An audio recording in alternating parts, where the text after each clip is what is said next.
Hello, everybody. This is our first ever live stream. Bam, bam, bam. He's come to say hi.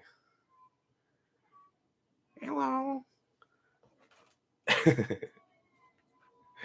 Okay. Okay, so today what we're going to be doing just for a little bit is while we talk about the live stream giveaway details, we're going to be talking also just about the baby shower stuff and everything that's been going on the side. This is just something separate. This is actually the Binding of Isaac. What do you call it? A painting that I've been working on just for myself on the side. I love Binding of Isaac. It's a cool little game that came out a while back. Uh, I played it when it first came out and been a fan ever since. Also, just to show over here, I have my little water bowl. This is going to be for where I dump my little my brushes. Got this so you can see the kind of paints I'm working with. I'll put them on the side. I have yellow, just plain yellow. I have some blue. I don't know if you would call it plain blue. It doesn't have a sticker. So then we have, oh, let me show this one. Then it's red. So we got the primary colors. And then just for a little saturation, we have white and black to kind of go and bring it whatever color we need to. So we have white, black, red, blue, yellow. Cool. So we got a bunch of different brushes that we're working with today. They're all brand new. So I don't think I'm going to be needing all of them. Probably only like maybe one. I pretty much only use one every single time. And then I'm working with a reference image. I'm not sure if I could even put that up on screen. Oh, it says I can share screen. Let me close all my other stuff first, and then yeah, I'll share with you guys what I'm looking at that way. It's easier for us to follow along with each other. And then not only that, I just realized I can probably play. Well, we'll save that for a little bit. We'll save that for a little. Let me just try to share my screen. Share my screen. So yeah, it's showing Binding of Isaac. There. Hopefully you see it now. I'm looking at this little image over here. It's a little bit small, but let me see if I can control bigger. Not really, honestly. Still stays the same size.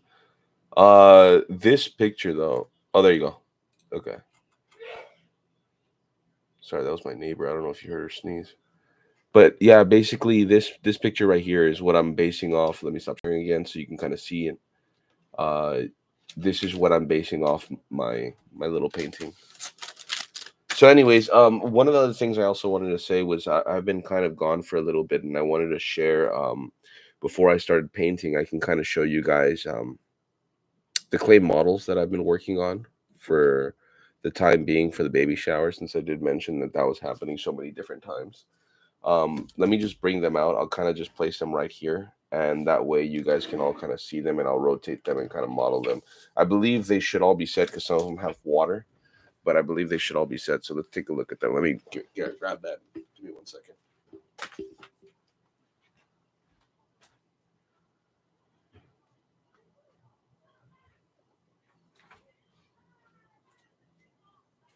Okay. So, okay. So here's three right off the bat. And these three, well, one of them, this is the first one I ever made. This was the kind of a stump, kind of like a tree stump, if you will. And right here, you'll probably notice, I don't know if it's going to be able to zoom in or focus enough. Let's see if you can focus. Let's see. Focus. Come on, focus. You know you want to focus. Well, right there, there's like a little heart. So if you can see that, there's a little heart carved into the stump. So even with the smallest little thing in nature, there's still love. I just want to show that. And then this one is a nice little mushroom. I'm not sure the type of mushroom. If you know the type of mushroom, you can comment. Make sure you can comment in the chat what kind of mushroom you think this is. When I looked it up, I knew the name, but I just don't know it anymore. This is, of course, Astro-Dan. They're a little bit chopped up because they're entirely made out of clay, and I make them by hand. Like I said, so I put a lot of detail in. You can kind of see the inside of the mushroom spores right there. And something that I did with these, they're incense holders, mind you. I didn't point that out, but look, they hold an incense. Ta-da! They look pretty cool too.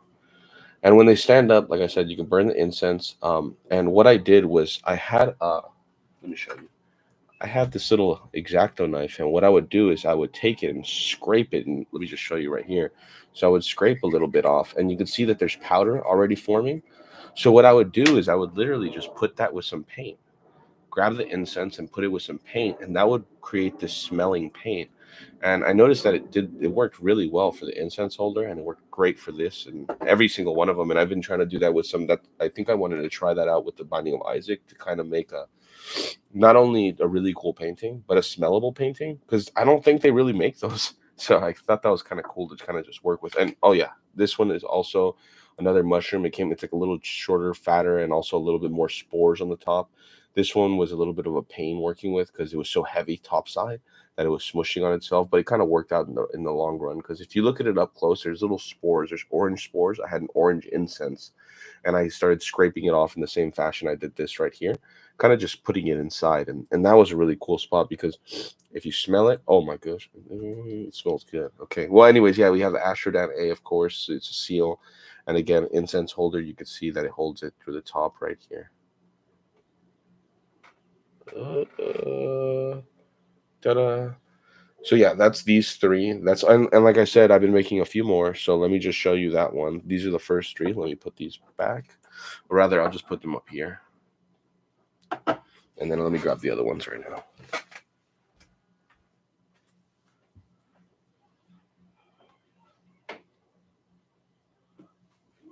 Okay, so these are the next two. So the next one is kind of like, it's really beautiful. It looks very nice. It's basically as you can see, a heart, like kind of just chilling on the grass, but leaning on a wooden log, and he has like a little flower that he's looking at right there. Oh, I can't really see it. It's hard to blow it. It's kind of stiff, but yeah, it totally moves around. You can feel everything. It's very tactile. It feels very nice and soft. I love this thing. This thing is so awesome. And again, it's also an incense holder, so I just go like that, and I put it there, and I can hold an incense. It's kind of crazy. Oh no, I just noticed there's a little crack that's running across the entire thing. It's right here. You can kind of see it. It's cracked up. I'll paint that up, and then it'll just seal it up because it'll be wet. That'll be okay. But good thing I caught it since right now. Okay, and then the next one, that's this one.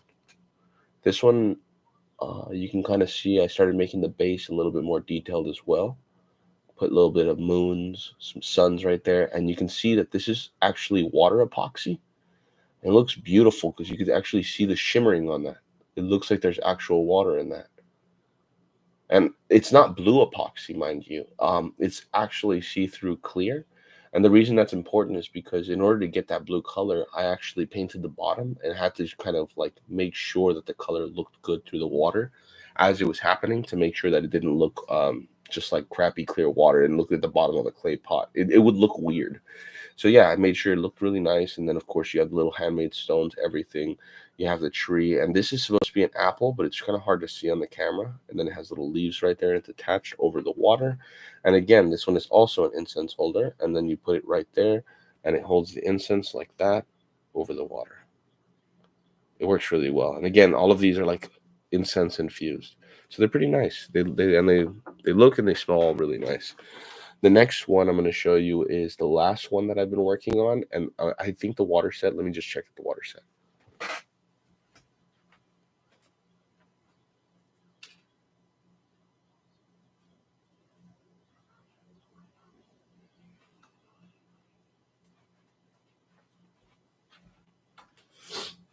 Okay, this is my pride and joy. It's a little cup. No, I'm just kidding. This is not the actual one. Okay, hold up. It's this one. This one is basically it's like a fishing dock, and it has like a little fishing toolbox with a little fisher's pole. It's made out of like a little stick. Kind of resembles like an ivory kind of gold deal right here. I haven't made the bottom because I've been waiting for it to set, so it still doesn't have the Astro-Dan A. We're going to work on that right now. This is all still clay. That's how you can actually tell. You can see the cracks and everything. What I'm going to do is I can grab some water and then just dab it on and kind of just massage it in, and that's going to create that nice smooth thing that I need to create my Astro-Dan A. No big deal. And again, you can kind of see in here, I don't know if you can kind of, let me get my phone camera. Where's my phone? Where the heck is my phone? Oh, there it is. Okay, so yeah, just gonna go ahead and then put a light there for us, and you can kind of see underneath there underneath there's still rocks, there's still some cliff debris, there's still some dirt underneath, there's actually some sloping. It's easier to tell in person, but all of this stuff is detailed underneath, and I made sure of that. I wanted to make it look really nice, and I made this one kind of like you're fishing at a creek, if you will, kind of like backyard, but you're living in a countryside. You got like a dock at a small lake pond. It looks beautiful. It looks really beautiful. And again, these are going to be for the baby shower games, so you can kind of guess that. Well, I guess you can't guess because you don't know what the actual games are, but the baby shower games are going to be something like what was it? Chug the bottle, diaper licking, and stuff like that. I'll give you a full list on the Patreon when I make a full list. But yeah, the idea is you win these things, and they're really cool. They're really nice. So with that being said, let me put these away. Let me start getting the paint colors for this prepped and ready, and we're gonna start prepping the Binding of Isaac thing right now. Okay.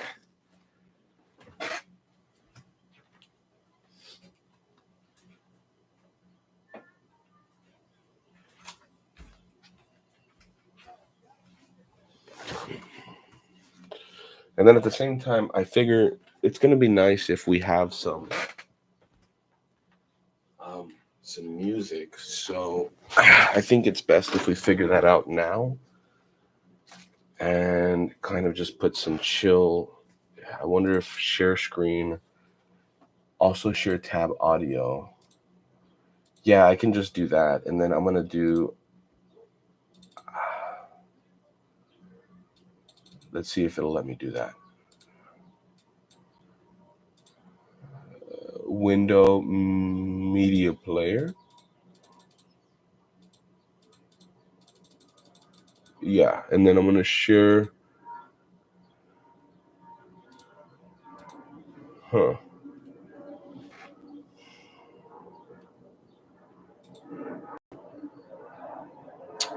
No, because then that's only going to share one song. Let me see. Okay, maybe this one. Let me see.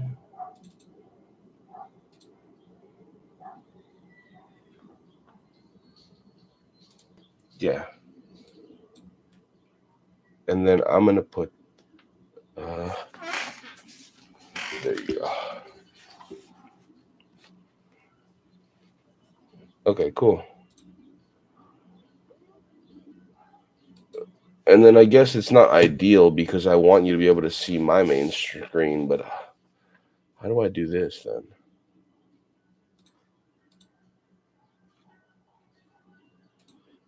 There's no way to make this bigger. It's always going to make that bigger. And it's kind of loud too. There you go.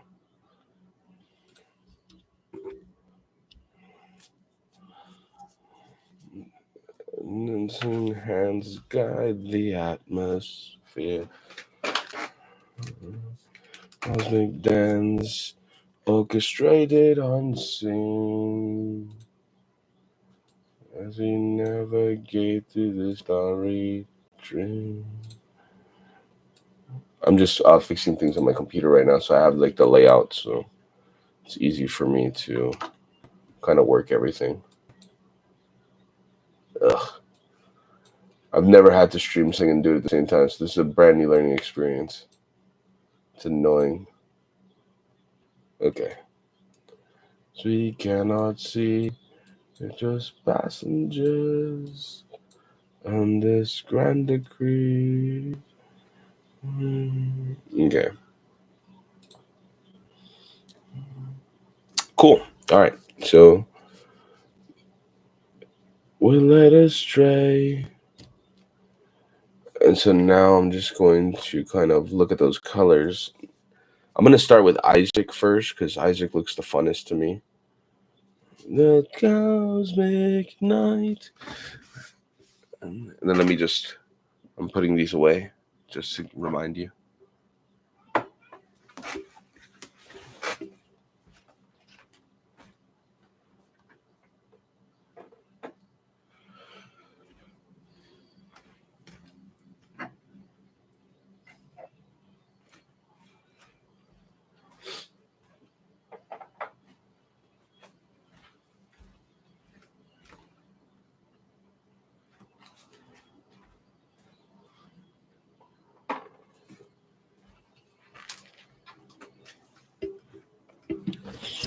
Sweet. Okay.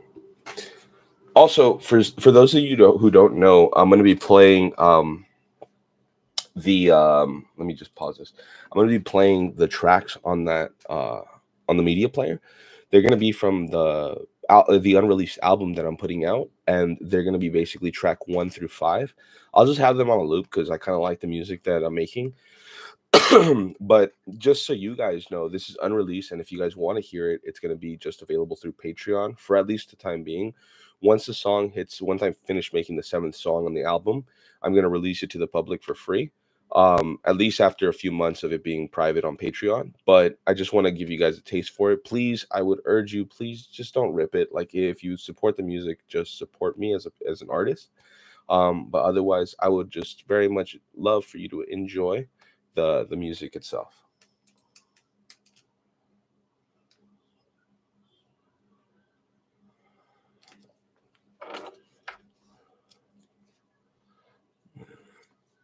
Okay, and then so I'm looking at different colors. We're gonna put this up top. Okay.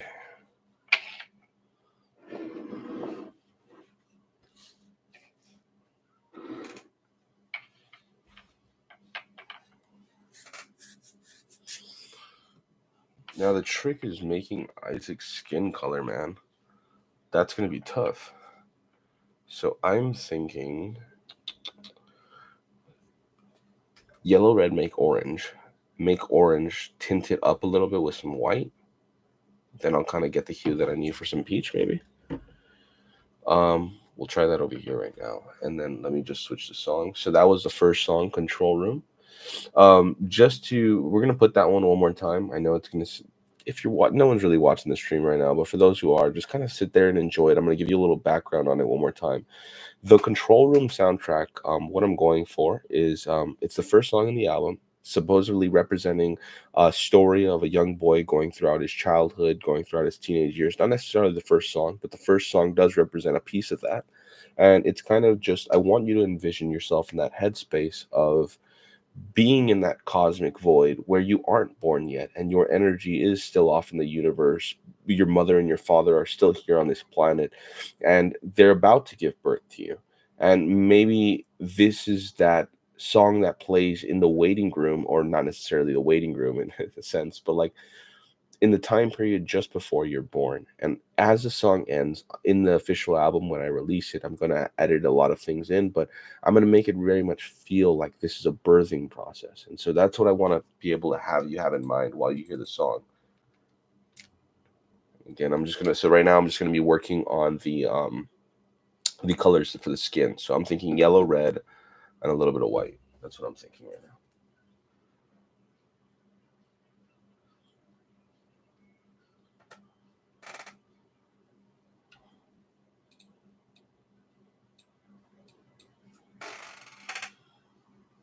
Give me 1 second.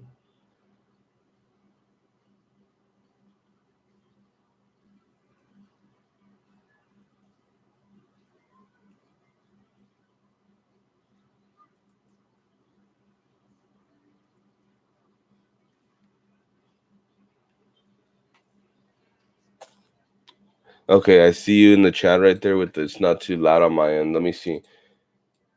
Is that okay then? If I put it to 100, does it just actually work fine?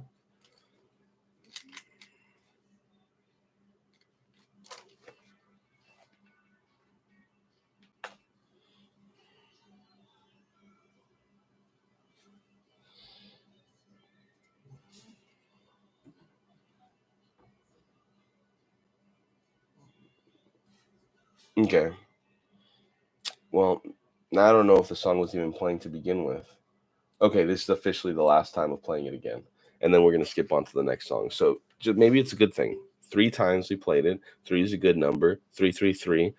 3 threes. Always thinking about that. Always thinking about that. Good vibes. All right, let's go. So get a little bit of yellow. Get a little bit of the reds. And I'm thinking a little bit more of the yellows, but maybe that's just my thinking right now. It'll change in a moment. Let me see how this looks. Let's get a...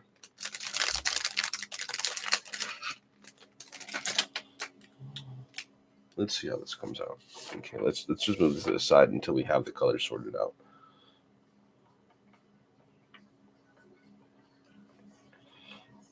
Oh, that's way too red. That's like way too red orange.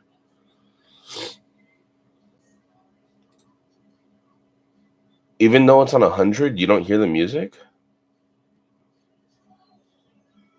Are you sure it's not a thing on your end?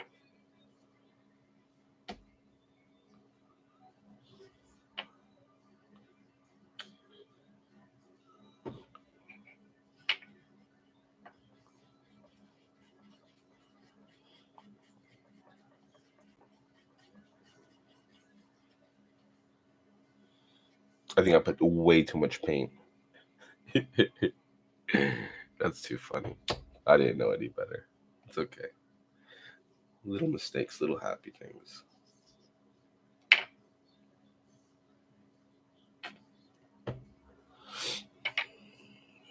There was no race way. Until that's wild night. Reclaim us. Reclaim our life. It's getting there. It's like a peachy salmon almost color right now. So let's just kind of bring this over here so that way I can work with less, because I'm going to be working with too much paint on this side. And then let's kind of just bring out some more yellows in here because it needs a little bit more yellow. Just a little dab on there. It's a little dab. And then this one is going to have a little dab of white because it needs to bring out a little bit more of the yellow and white. There you go. That should be good. That should be good.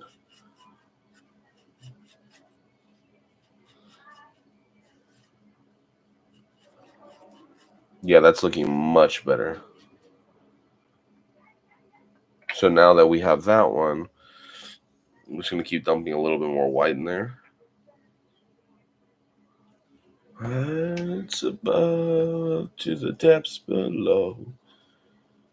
In the minds of those we cannot see.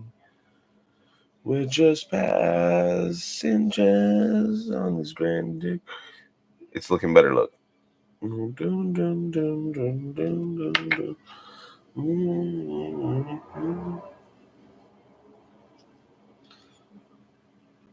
Beautiful.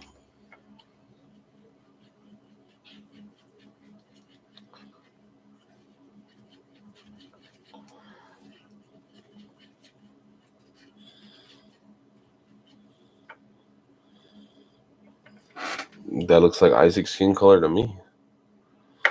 It's like just a little bit pink, just a little bit kind of salmon color. I can make it just a little bit more white, but we'll see. All right, so the next song is "Who Am I?" I think that says basically what it's about. Who am I? Asking that age-old question, the existentialist question, huh? Some people never know the answer to that one. Tough question it is. Tough question.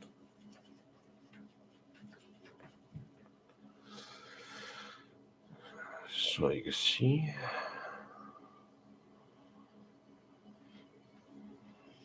That looks like a pretty good color. Oh, yeah. So basically, I was going to tell everybody, I'm going to announce it here first. So whoever's hearing, should I get the other colors ready first before I start painting? I don't even know. How about this? I'm going to get his teardrops ready.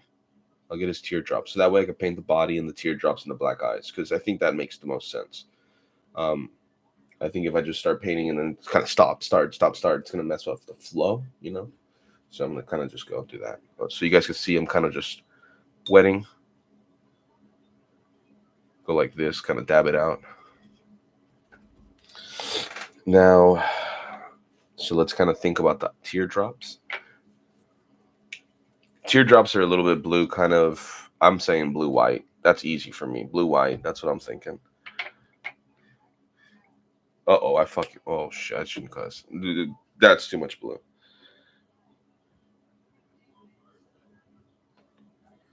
Okay. Mix it up, mix it up, mix it up, mix it up. That's way too. Gosh, yeah, I messed up for sure. Okay, that's okay. I'm putting a little bit of blue in here, and then we'll fix it right now like this. In this cosmic tin, at the rhythms of the jazz, they play in my mind. Me to wonder, who am I? Starry night's embrace. I find my Oh, my spark. I forgot. Facing the cosmic dance, I make my mark. Every twirl and spin, I reach for the sky. Guided by the constellations, I'm in to fly high. Ever wonder? I think this is a good teardrop color. I think this one is too dark though now. Now that I'm looking at the Isaac skin color, it needs to be a little bit lighter. Like I don't know. I guess my eyes were just relative to the orange, it looked a little bit nicer, but then I saw it against the blue and I was like, well, the blue looks very nice. And so now I'm thinking I gotta just lighten up just a smidge on the skin color right now. We'll just add a little bit of white. That's not gonna be a big deal. That's totally easy fix. By the way, I'm thinking of going to making the stream go till around just around like 9 o'clock. Just that way it's not too long, not too short. Enough time to just kind of chat things out. And if you guys have any questions, feel free to just hit me up on the comments or on the chat. Just if you guys ever want to see anything in future streams or if you want me to do anything specific, I'm up to playing games. I love video games. I'm very good at video games. But I like being creative too. I like making music. Just I think maybe I'm making a music stream. Making music would be a pretty cool live stream thing to do. Showing you guys how I make my songs or make acoustic guitar songs or how I play around with them. But then that would require me putting my face. No, not yet. You guys aren't ready for that. Well, I think you guys, if you've been paying attention, you'll see me on Instagram. You already know my face, so it doesn't really matter. Okay. Wow, look at that. So we have a beautiful skin color, and we have a beautiful eye drop. And now we just need a little bit of the easy stuff. We need a little bit of this is going to be the white for the eye. That's easy. That's white for the eye. And then we got the black for the eye.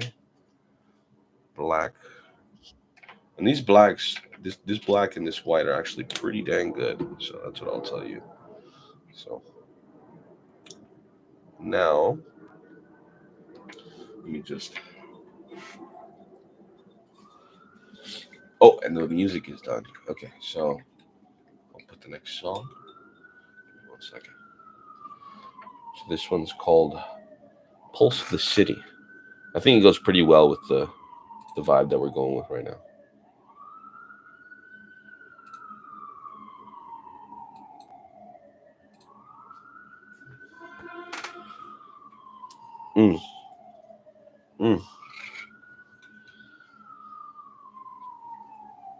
Just something relaxing. Just something to just kick the shoes off to. Or put your shoes on to. Whatever you prefer. Whatever you like. That's the vibe. Whatever that vibe is, it's a good one. That's what we're going for. Good vibes. In the heart of the city, the neon lights glow. And I'll kind of just bring it in close for you guys. I'm going to start tuning in, so in case I don't catch your message, if you put a message in the chat, please don't be upset at me. I'm going to be tuning in. I'm zoning right now. I'm zoning. I will unzone in a few seconds, but let me... If I make myself bigger, then the music has to stop. That's the only problem with YouTube right now. It's kind of poopy. You know what? Actually, I think I could do it. Hold up. I think I know a way to solve this actually. In talking to you about this, I think I just found the solution. Okay. I can barely hear the sound of the song. So it's like it's not even on, or what? Can you hear me just fine though? I think it's definitely just a YouTube thing. I gotta see. I don't know how it sounds, so like, I think maybe this is just the test live stream. So I can be heard fine, but just the song is kind of low. Well, I think that's even better reason to just get it on Patreon. Hey, plug, free plug. Okay, well, anyways, I think I can start. I can do this. Let me see. I can stream my entire screen, I believe, and then share the entire audio that I have. Let me just put that right there. Also share system audio. No music playing right now. There shouldn't be. Okay, then I'll put myself bigger right here. This is gonna be what you guys see. I'm gonna see. Oh, but that's the problem, and then it's not gonna have my webcam. Okay. Solution number 2. Give me 1 second. Let me see if you guys can hear it from right here. I'll put it through my phone.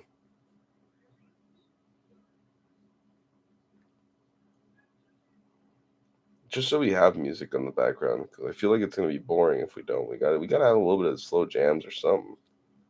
Gotta do something. Can you guys hear that? Is it like annoyingly loud, or is it doable? Because now the stream is like really nice and big. You could probably see me very big. But is that annoying? It is annoying? Should I turn it down?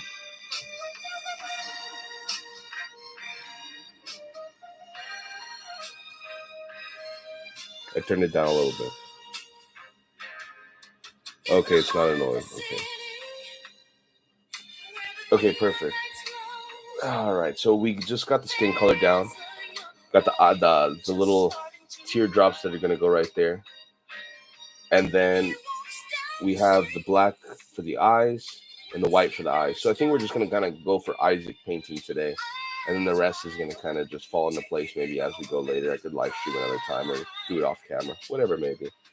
I've never done this before, so I'm so scared. I did it when I was a kid, and I was terrified because I sucked. So please bear with me if I make this beautiful drawing completely messed up from my painting. Okay. Oh, there's also one I didn't put, the mouth.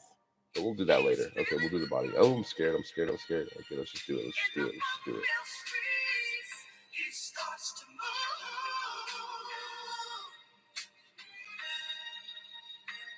So nerve-wracking.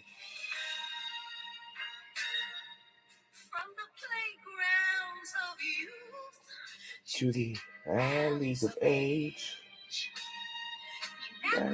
Welcome everybody just joining. This song is from the album, the unreleased album that I'm putting out. It's should be released by maybe hopefully next week. This is the 3rd song. It's called Pulse of the City.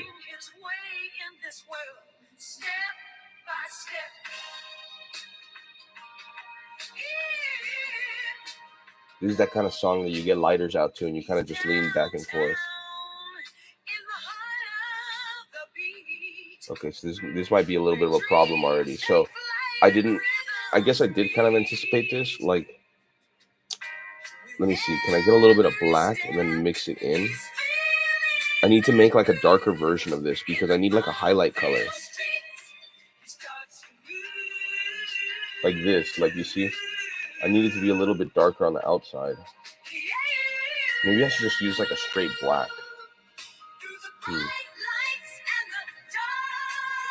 Okay, so that's going to be a little weird. It's going to look nasty right now. Let me just finish painting him.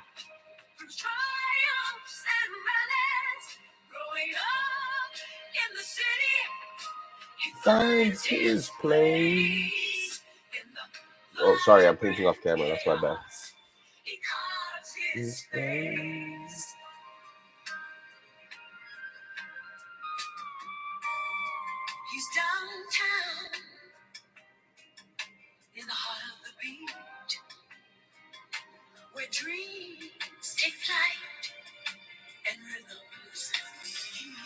Oh, this feels nice. It's very calming, very relaxing, but very nerve-wracking at the same time because I feel like I'm completely messing it up.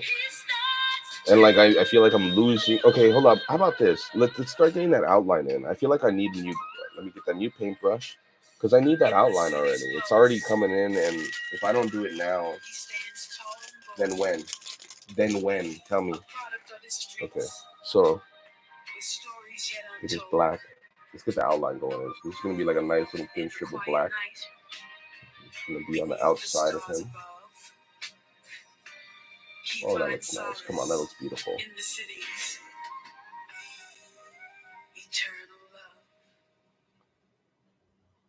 Damn right. Okay, that was the end of song 3. Let me put on song 4 for us. So song 3, like I said, it was a very chill song, very relaxing, if you will. And song 4 kind of goes into this vibe where he's already kind of grown up. He's in his 20s. Maybe he's going to the club. Think about that. Okay, he's going to the club.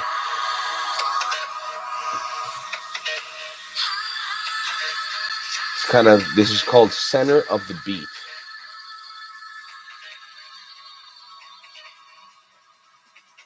It might not pick up properly because, again, it's like a club EDM song. But if you do hear it on your speakers with some bass, oh, this song slaps. You can just sway back and forth. Just be a jellyfish to this song.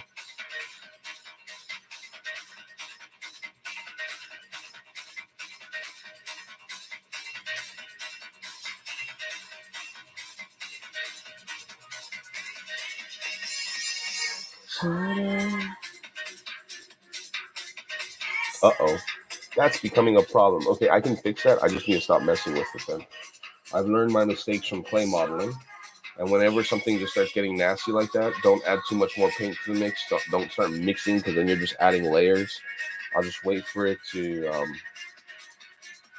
what do you call it? I'll wait for it to dry and then I'll add a layer on top to cover up. I've learned my mistake from that already. Okay. And kind of just, what I've learned to do also is when I'm painting, I kind of just dip my brush and I spin it a little bit. And what that does is it kind of creates like a little pointed tip because I noticed that if I'm painting and I don't do that, then I get like a fat blob at the like a brush, literally a brush full of paint, and it's not ideal. I kind of like to work with a small pointed tip when I'm painting, at least small detail. So if you're ever painting and you want a little pro tip on that, that's my advice to you. Kind of pointed tip.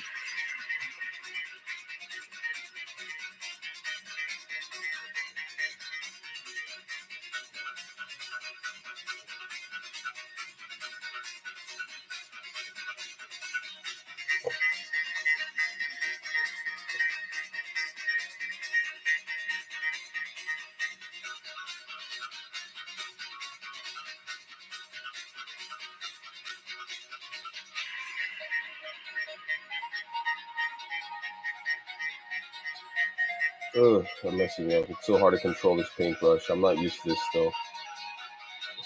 Ugh, I feel so clumsy.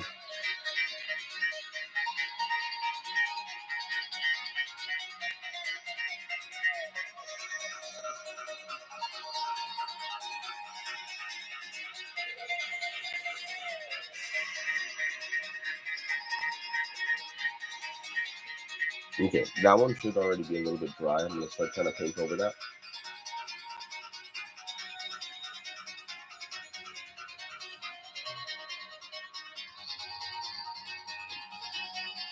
Thank you, thank you. I appreciate that. I get down myself a lot because at the end of the day, I'm like very self-critical.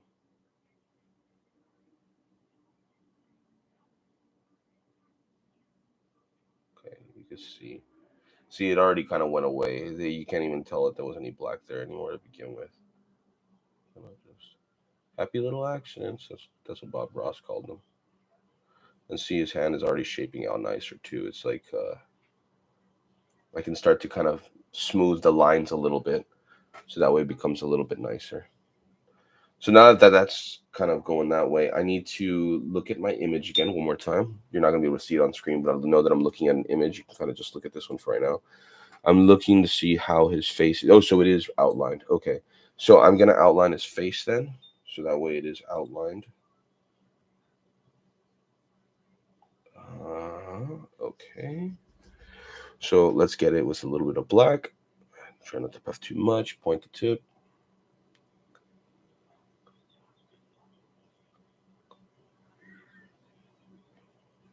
And the song finished. So that was the end of song 4 from the album.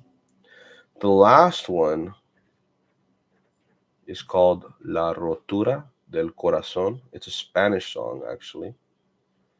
And the song, I might change the name. I've been thinking about it a lot. I've told a few people already that are close. Told them that I might want to change it to La Rutina Diaria. Only because the daily routine sounds more fitting for the song in terms of what it's representing. Um, but as I play it, maybe you'll understand. Let me try and play that right now.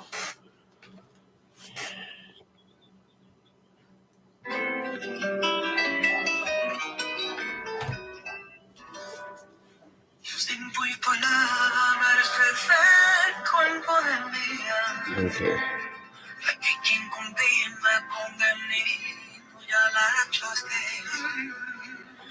So you can kind of see it closer. You can kind of see what I'm doing.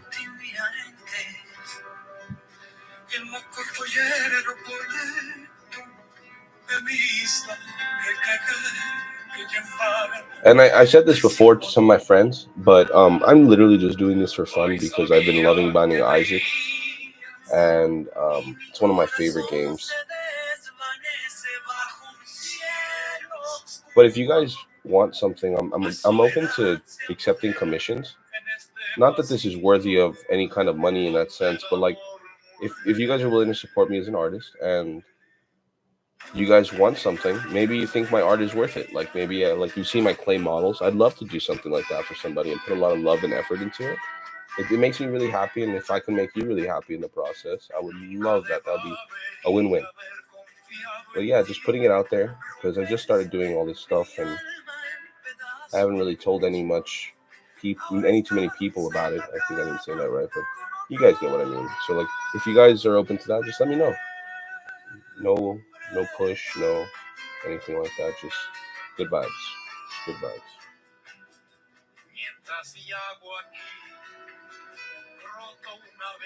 Okay, so we're kind of getting that outline of Isaac right now. Looks kind of good.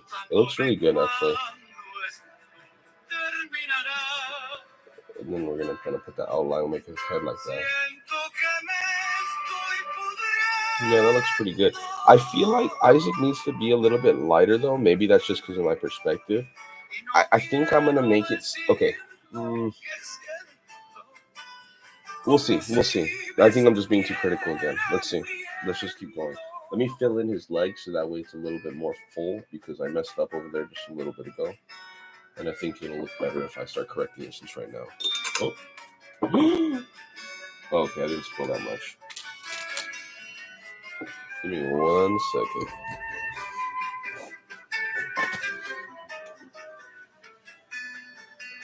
At the end of the day, it's just water with some acrylic-based paint, so it wipes off super fast. There you go. All gone. Okay. So now, grab this.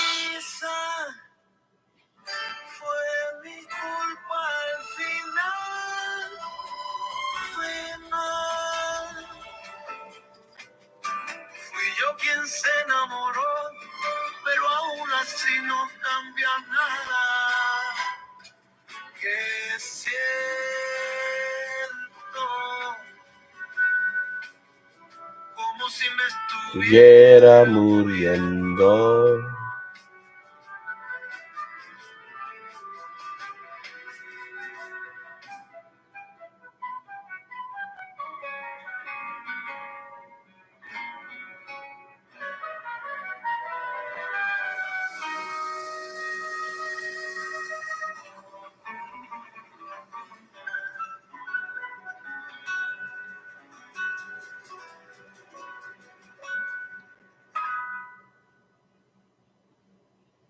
Cool. So now that song is finished. I kind of showed you all the five that I have. The sixth one is still in progress, so we're gonna have to wait for that one. However, if you guys want, I can try to find. So you guys maybe say this in the chat because there's only four of you guys right now. But if you guys are willing, would you want me to play the album again, or find different like royalty free jazz music, or maybe royalty free hip hop, whatever the vibe is? Just let me know. If I don't get like a good response in the next like minute, 2 minutes or so, I'll just look up some royalty free jazz so that way I don't bore you guys with the music. I'll do like a Jeopardy. You know what? That's great. Jeopardy theme song. Will I get banned for that? I don't know. Let's just put my song again. This is the Jeopardy theme song for my.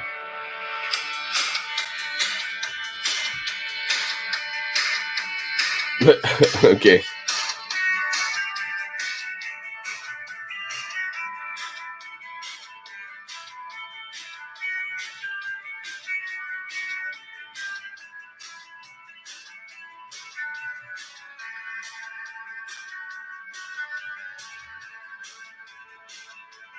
Here, let me see.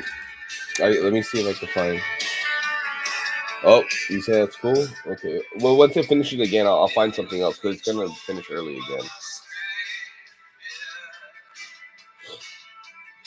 All right.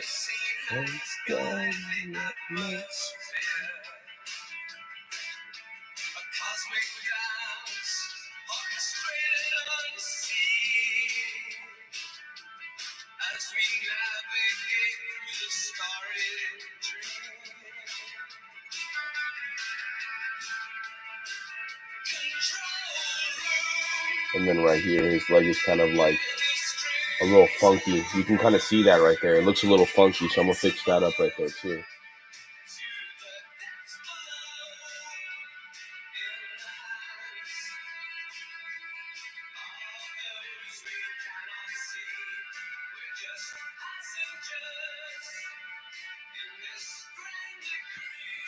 ¿Qué es la palabra herido? I don't know what herido is. What is herido?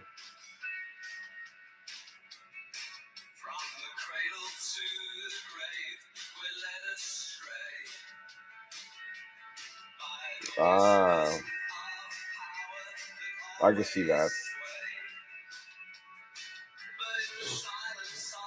I think that looks like too fat of a foot or something. I think, hold on, let me see how the foot is.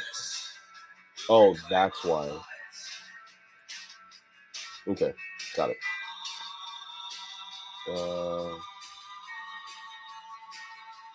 I'll fix that right now. You guys will see how it gets fixed right now.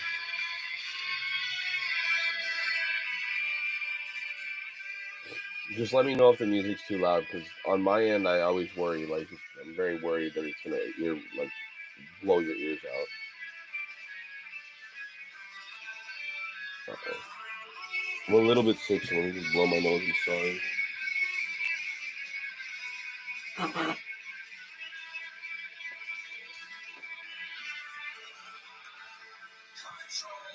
Cool, awesome. Okay, so I'm gonna fix it just like this because his leg does look a little bit fat, but it's supposed to be curled up a little bit. So let's see that right now.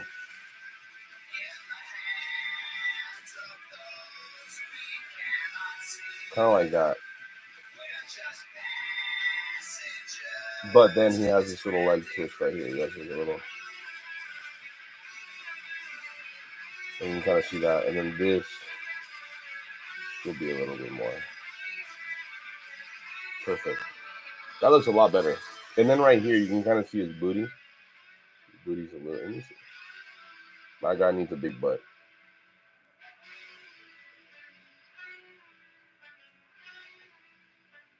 Damn right. Mm-hmm. That's me right there. I'm just kidding. We joke. All right.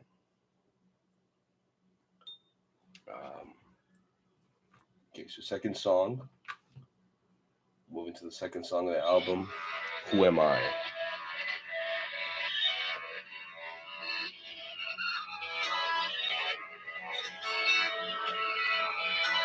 And again, for those of you not who are just joining, and also for the future people who watch this on YouTube and get to see it played back, like pre-recorded. I wanted to kind of tell you guys about the giveaway that we're doing for the 250 or 200 subscribers. So I wanted to let you guys know that I'm going to make a post on Patreon and also maybe on YouTube as well. I think YouTube might help a lot as well. Um, but I want to basically have a post where you guys just reply, and then with a certain time frame, as whoever replied and is subscribed, and maybe whatever the whole shebang shaboodle may be, then I'm gonna grab all you guys, put you guys on a list, maybe do I could do it on a live stream if you guys want, and that way you guys know and see that it's fair. I'll have you guys all listed as a number or something, put you in like a slot machine jackpot, watch it just kind of pick a number, and whoever's that number wins. I think it's fair. It's random, and it'd be kind of fun to kind of make a big deal about it. It's not too much. I'm not rich. Maybe when I have more subscribers and we have more of a community, I mean, I'll be able to give back a lot more. But for now, I don't have much, but I still want to be able to give something.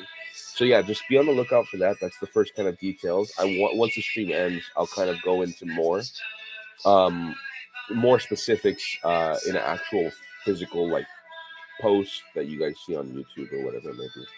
But yeah, just keep a lookout. I'm gonna make a post very soon for that. So if you guys are a part of this community right now, well then you're in the know. And if you're not, well you don't know. And that's just how it is. That is just how it is, guys. You're either in it or you're not. Okay.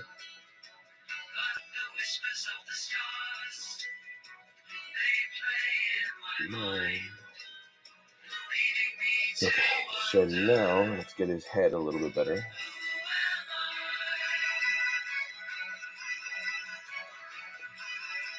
And also with the baby shower, I did tell you guys that I was going to show you guys baby pictures, didn't I? I still haven't done that. How about this? I have baby pictures right now that I can show you. For those of you who are here, I will show you baby pictures. For just 1 second. Let me show you.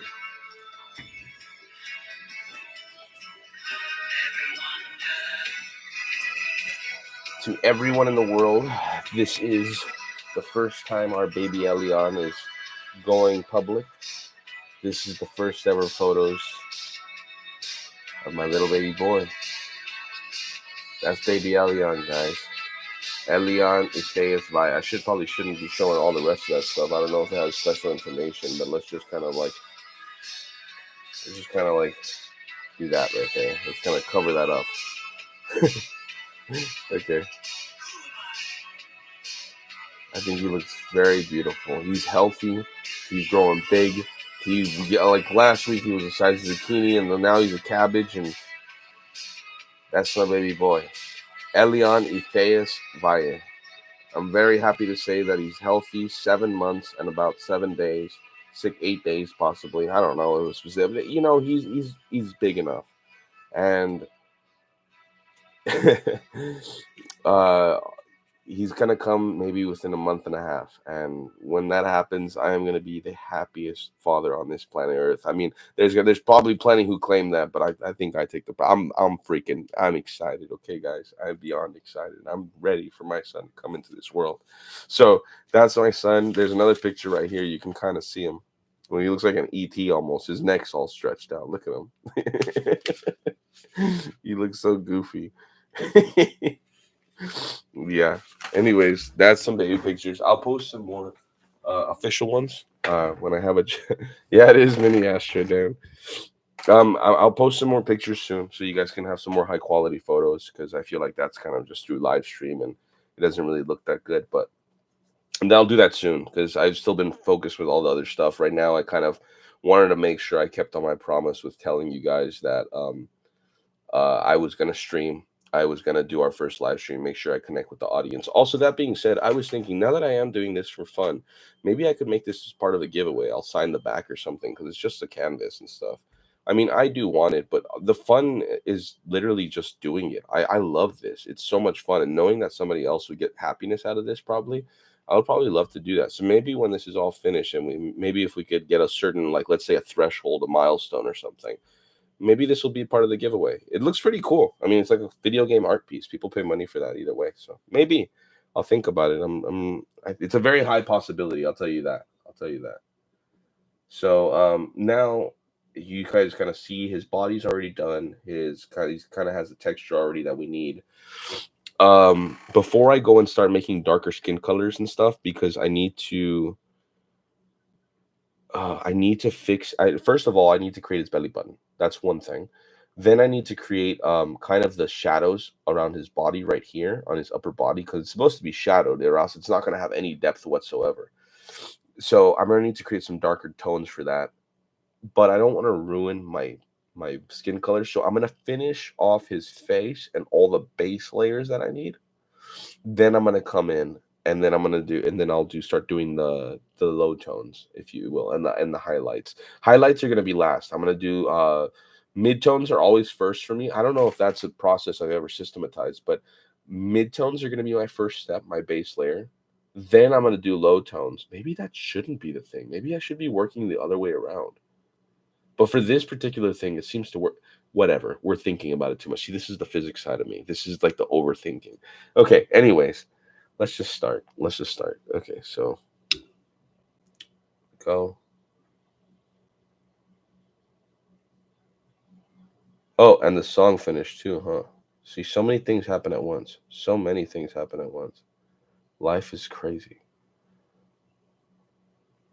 Life is a trip, as some people say. Psychedelic or not.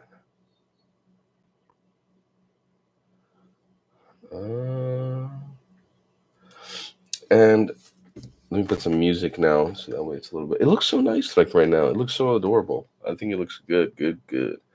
Okay, track 3, Pulse of the City, playing now.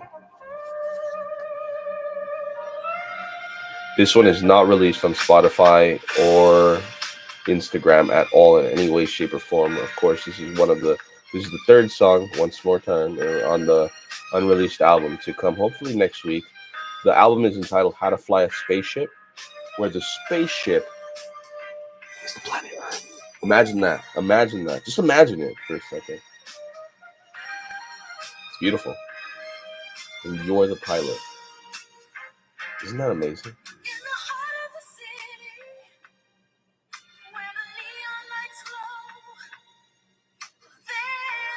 Astro-Dan Radio presents. Well, it should be Danny Bandana Radio, huh?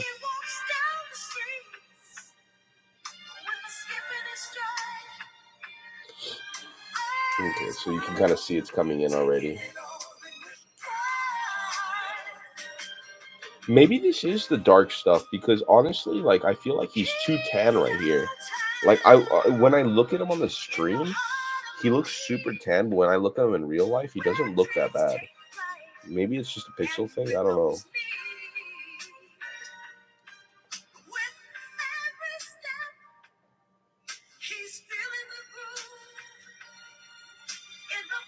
The streets, he starts to move. I don't want to paint over too much. From the playgrounds of youth to the alleys of age, he navigates the city, page by page. Through the highs and lows, he learns to adapt, finding his way in this world, step by step.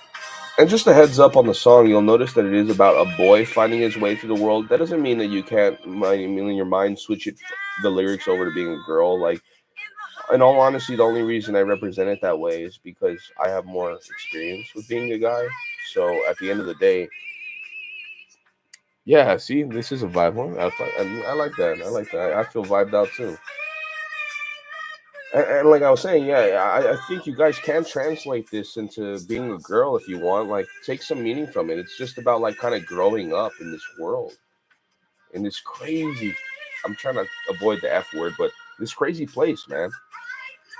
Life's crazy, and sometimes you just need to slow down, enjoy, think, be in the moment, be there. See, I don't know, just maybe this is just my eye. I think it's you guys too. I'm not going to discredit. You know what? Maybe it is you guys too. Heavily, you guys. But when I look at this painting and I see how it I'm like how I just painted the face right now. The face just looks to me. It's like, oh man, it looks so horrible. But then I automatically, I say potential. Like I know that if I just go in with that black line, it's fixed already. It's gonna look perfect. So as much as I'm like I was so trained to see negative. Now I'm rewiring my brain to say, you know what? Look at that potential. Look at what I can do if I just did this thing. If I just interacted with the system in this way, it's better now.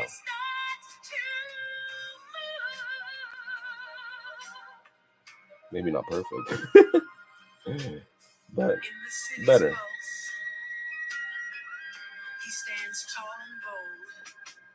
See that? Always refining. And like I said, I'm not. This is something that I struggled with for a long time. When I was a kid, I was very self-critical. Even still now, I'm very self-critical about what I do. If you look at my Instagram, I have tons of art on there, and each one of those is, oh my gosh, you don't even understand how much I used to scrutinize myself and say like, this sucks. This is the worst thing in the world, and I was horribly harsh on myself, and it took a very long time to kind of get out of that mindset. I think it was maybe until like last year, maybe, that I was finally able to see art as a way of expressing and not trying to be perfect. Because I think literally with the physics mindset and being trained in mathematics, you lose yourself to that. You really do. It becomes your everything. It becomes it becomes your way of life. You know you do logic training so much. You do it every single day. You solve math and physics equations about life and, oh, what is the three body problem and how do you solve the wave propagation of this electron wave function as it crosses the one barrier, the two-dimensional finite well, or what, some kooky ass problem that you're just like, dude, I don't really care, but you have to solve it anyways because that's your damn homework. But like, it's not that I don't care, it's more like I want to solve a different problem, right? I want to solve other problems in my life. But like I said, you get trained with that mentality. So when you come to the world of art and then you try and do something like this, dude, it's not even the same. I'm over here just having a blast of my life saying, there is no exact answer. There's no freaking exactly art is therapeutic. Like I think I tried to find the same way in equations. Whenever I was doing equations, and maybe I could show you guys my notebooks at some time, but I would always try and treat my equations as art themselves. And I would try and write all of my formulae and all of my relations and everything beautifully, precisely, concise. Oh, elegant. Oh, look at this new notation. Looks so good. And I would always do it so nice because I always felt like the meaning of this was to have fun and be creative, and what you said, art is therapeutic. So like have therapy with yourself while you're performing this work that people would call it. But at the end of the day, like I said, I had to adjust my mentality because in the school system they don't really teach you that. I feel like you're taught a lot of the times to kind of be fast. It is about the end result. You got it wrong. um, Try again. So like that's what I always like. I don't know. It took a long time for me to get out of that mindset. I'm very happy that I'm here now in front of you guys. I don't think the Daniel of 2 years ago or 3 years ago would have been able to yo yo yo yo yo yo yo. Yeah, the Daniel of a few years ago definitely would not have been able to take this journey with you guys and just be here and paint in front of you, because I feel like having somebody watch me be creative, oh my God, how terrifying. Love from Bolivia, love from America, brother. Love from North Hollywood, California over here. Much love from the world, brother. Much world. I'm very happy that you're here enjoying this. Oh, the music stopped. Let's get the therapeutic going. Music and art. Come on now. Come on now. All right, let's hit this. So this is Center of the Beat. Again, this is the fourth song in the album, unreleased, on Patreon exclusive. Um, Again, it's gonna be released for free, so don't think you have to pay for it right now. I love you guys. I love everybody in my community. want you guys to all have an opportunity, no matter where you are financially. So the people who support me on Patreon right now, it's more so that they have the means. I don't have an expectation from anybody. It's just, look, I love all of you guys. You're all equally important, and I very much have respect for what we're all doing in this world. Okay, guys. So again, song 4 from the album, unreleased on Patreon right now, but will be released for free when the album is completed. It's just currently I'm on song 5 out of 7. So just keep that in mind. It's gonna be done pretty soon. I like to say next week, but you know, giving myself a time frame always sucks. But sometimes it is helpful.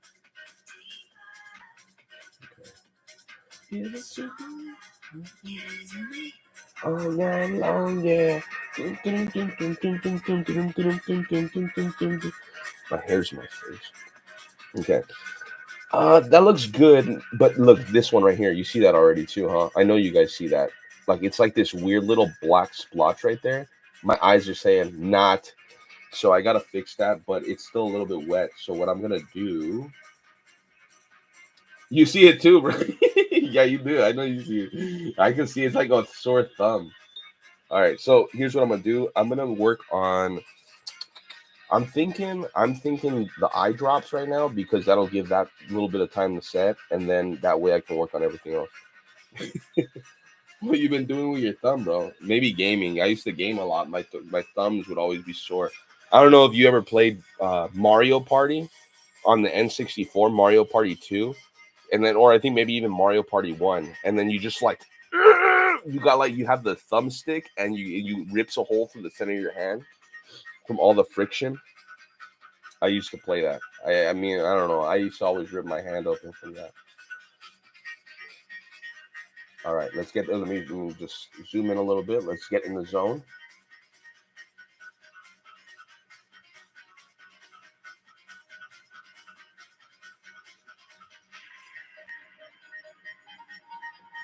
And like I said, I'm more than open. Because this is so much fun to me.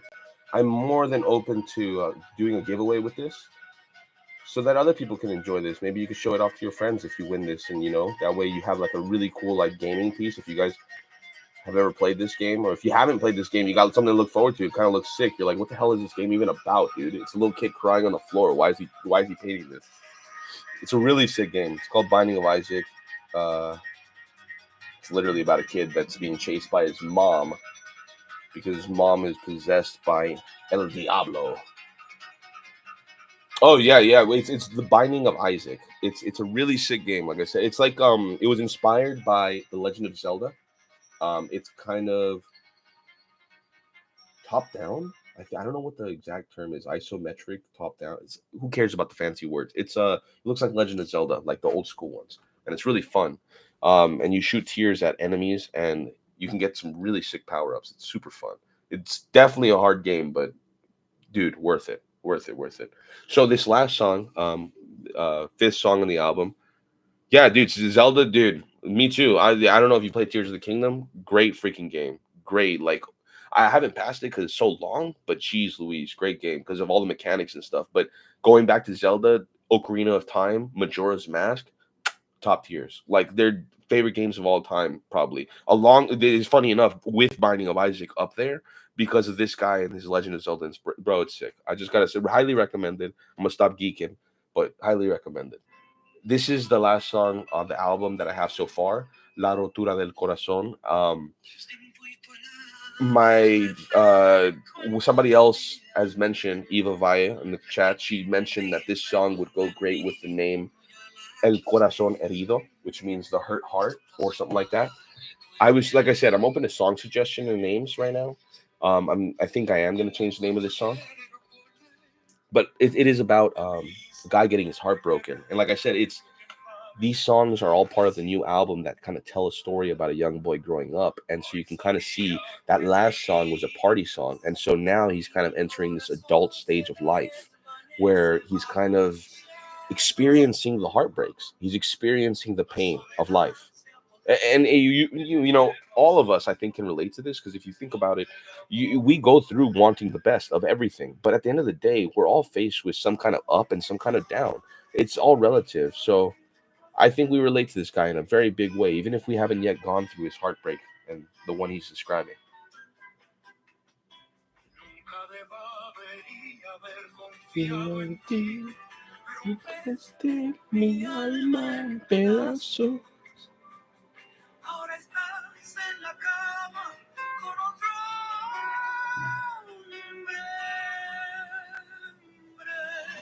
It's looking good with the teardrops and stuff right here.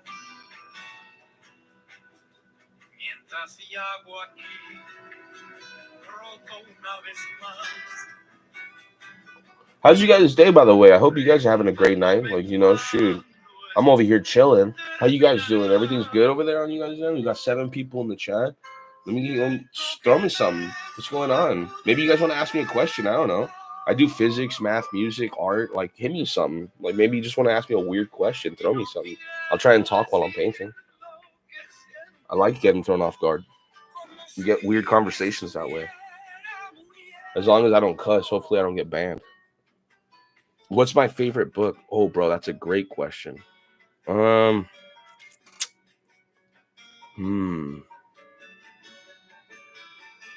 the painting does match it. That's pretty good, huh? Favorite book? Damn, that's a good question. Okay, can I ask you to refine the question in terms of fiction and nonfiction, or do you want just in general? Like, you want in general, huh? Because if it's in general, damn, that's hard. That's like asking me to choose between everything I've learned and everything that's fun.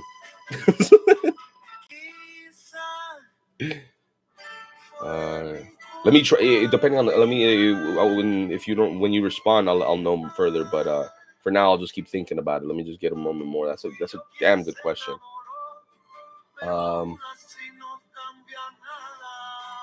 The book that I had the most fun with. Okay. You know what? Let's combine that, because that just gives me insight. There was a book that I had. I can actually show you. I think. Let me grab it. This was one of my favorite books. Is it on my shelf? Yeah, it is.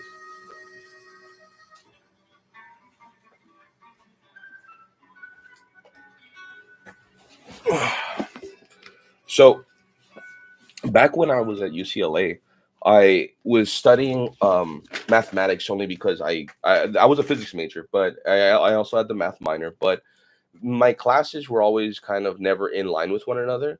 So I always found that when I wanted to kind of express myself and kind of think outside the box or do my own thing, there was this book that I had called Math Methods in the Physical Sciences.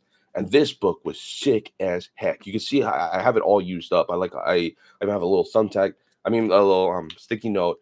I used to love using this book, and it's like out of left field maybe, but I genuinely mean this. This book is sick because of the reason. Well, first of all, it says illegal for sale in the USA, and I'm over here in the USA.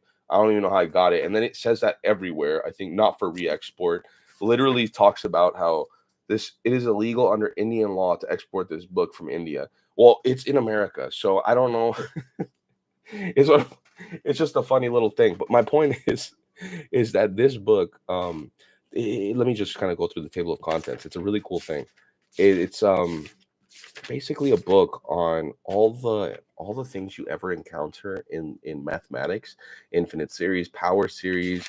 You kind of go through partial derivatives, integrals. You go through complex numbers, linear algebra. You get Fourier series.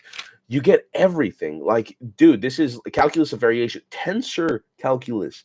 Dude, this thing has everything. And the reason I get excited about this is because, like I said, when I was in school, the physics system was more geared towards like its own thing. It was more geared towards what's already been discovered and kind of getting you there. But I wanted to go on a path where I wanted to discover my own math and kind of discover new scientific relations or new ways and perspectives in the physical sciences. And for that, you kind of want to branch off and study these different mathematics that aren't really talked about, but are encouraged for you to read. And that's where you learn about this book. And then you kind of go, and there's another one called Geometric Algebra. And there's books on that. I don't have any with me. They're all like digital. But this book, I would say, like I had it like overall most fun. Yeah, dude, it literally is educational contraband. Uh, I shouldn't be showing that it's illegal on stream, but regardless, I had so much fun with that book, and I had it, and like dude, I want to emphasize this genuinely. When I was doing my own thing with physics, and I was literally discovering my own stuff, I had some of the most fun I've ever had ever. And I compare it alongside of like going. I went up to the Space Needle with my girlfriend. We went up there just recently, and that was fun. It was scary as heck. It was terrifying, but again, very fun because you're thinking like, if I die in the next second, this is fucking I'm shouldn't this is crazy. This is crazy. So like that's what I think is that, some of these things that I do, like when I was studying those kinds of maths and those physics, I was finally able to understand the mathematics behind general relativity and the mathematics behind quantum mechanics and quantum field theory. But because of that, you can imagine how one must feel. They freaking happy, excited. You're like, dude, I'm finally studying this stuff. I'm excited. Like, what the heck? I'm getting to study about wave functions and electrons and beepity bops and boopity beeps. Like, dude, there's nothing better than that. If that was your end goal, if that's what you wanted and that's what you did, that's going to be the best. And that's where I was. And granted, right now, I'm not in academia, and that's for other reasons. And you can already kind of tell from my YouTube channel, if you've watched like the first video with the introduction, I didn't really have great interactions in my academic system. Like I said, I went to physics at UCLA. I'm very open about that. I'm sure other people will have different experiences, but that was my experience, and it wasn't the greatest. And if anything, we could talk about it more openly with some more specific questions. But yeah, brother, like so when I had fun back in the day, it was academically like there most of, well, in terms of a book, like it was. I was reading academic books. I was kind of a goofball when I was a kid, and I did read other books for fun, like Garfield. I like when I was a kid, dude. Garfield and Mad comic books. Like I don't know if you know what Mad comic books are. They're like these things, like they're I don't know. They're like magazines that you can like fold the pages and like you can make a stupid image out of it. Like maybe it looks like Binding of Isaac 1 second, and then when you close it, it looks like a butt or something. It's just so fun. Like I used to love those as a kid, and if I'm going back to that generation, that era, then I'm gonna tell you that answer. That when I was a kid, man, Mad comic books, Garfield books, maybe like the Lion, the Witch, and the Wardrobe type stuff, some kind of fantasy stuff. That's the kind of stuff I would have the most fun with. But as I got older, that's when I started. Well, maybe just a different era because now I love art books. I love cooking books. I love recipe books, like recipe books, cooking books, all that stuff. It's super awesome because now they're useful. And so I love all different types. But yeah, dude, you asked a great question. And thank you for that. That's like extra brownie points, I think, bro. You got like ultra. If you're subscribed, bro, yeah, I think that's ultra brownie points. You got a good question in, bro. Hey, and then you know what? With that, the song is also finished. So let me just get on the side. Let me hook us up with a little bit of royalty-free music. Let me see if I can find something. Yeah, of course. If you, hey, look, I ask you the same question. I mean, I know that you're on the typing end of it, but what was your favorite book or the one that you had the most fun with? Because like it is, dude. Even answering it for you was a fun thing. So talk to me, brother. Like I'd love to know. Maybe you'll inspire me to read a really cool book. Let me find. Yeah, but at the same time, when you're thinking about that, if you're thinking about it, let me just get some music for us. Oh, Goosebumps was good. I remember. Oh, I forgot about that. When I was a kid, I had all the series, the whole collection of the Goosebumps books, and there was so many good ones. Each one was always a banger. I love those. I love those. Um, Royalty free jazz music. It already pops up. That's funny. Okay. So what do we do? What do we do? What do we do? It's just video playlist. There you go. The Goosebumps has an extra E at the end of goose, but it's okay. I know what you mean. You spelled it right enough for me to understand. Full love all the time. Okay. Sorry, it's playing an ad right now. Once this, you guys get the ad too. No, no free advertising. What the hell? Come on now. What do you think this is? Free advertising network? Come on now. All right, we're skipping. There you go.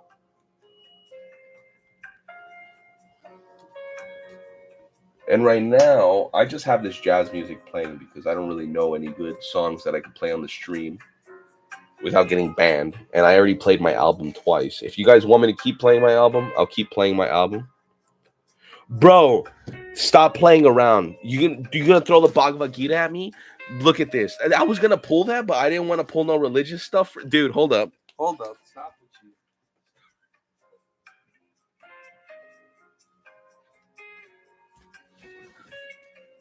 Top shelf. Top shelf Bhagavad Gita. Come on, brother. You already know that's I all right. You got me on something else. Come on now, bro. Come on. I'm reading this to my girl actually. We're kind of this far into it. Dude, I read it already a good amount. Like this book, 3 days in the freaking cabin. Ooh, this is the fire one. This is the fire. Okay, but like I'm not gonna bring this into the battle. This is like it's like bringing Exodia to the Yu-Gi-Oh match, and then all they got is like I don't know, just spell cards, bro. Like I can't do that to them. But you got me. You got me. You know I can't scrap the other book. Scrap the other one. Scrap the Goosebumps Bhagavad Gita. Give me 1 second.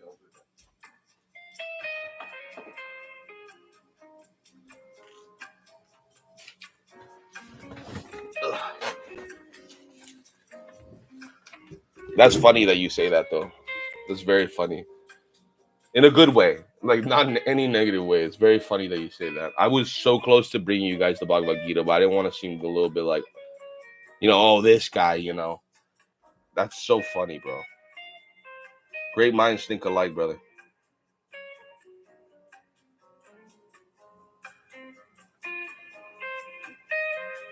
Yeah, and if you guys have any other questions, hit me with them. I'm just kind of chilling right now. We're just kind of vibing out. This is kind of the vibe hour.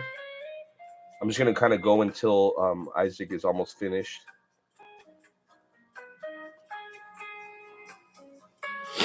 Absolutely, bro. Like the I think that was one of the first books that I learned that you're supposed to kind of like maybe this sounds silly, bro. Like I don't know this to me it does saying it out loud because it seems so obvious.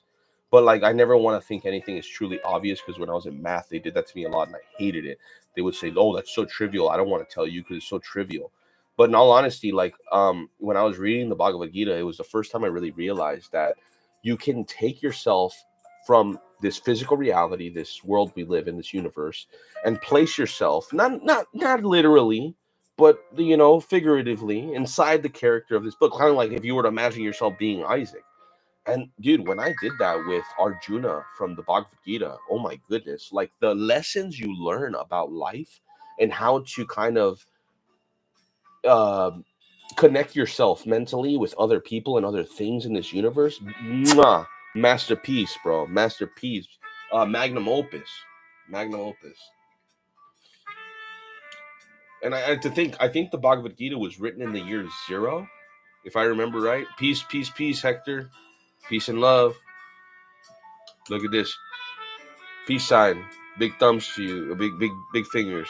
Big peace. Big peace.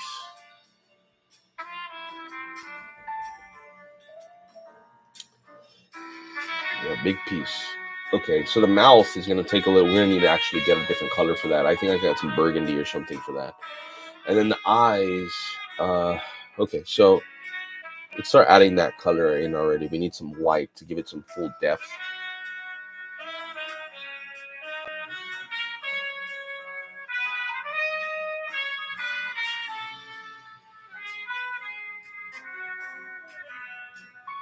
Look at that. That looks so much better already.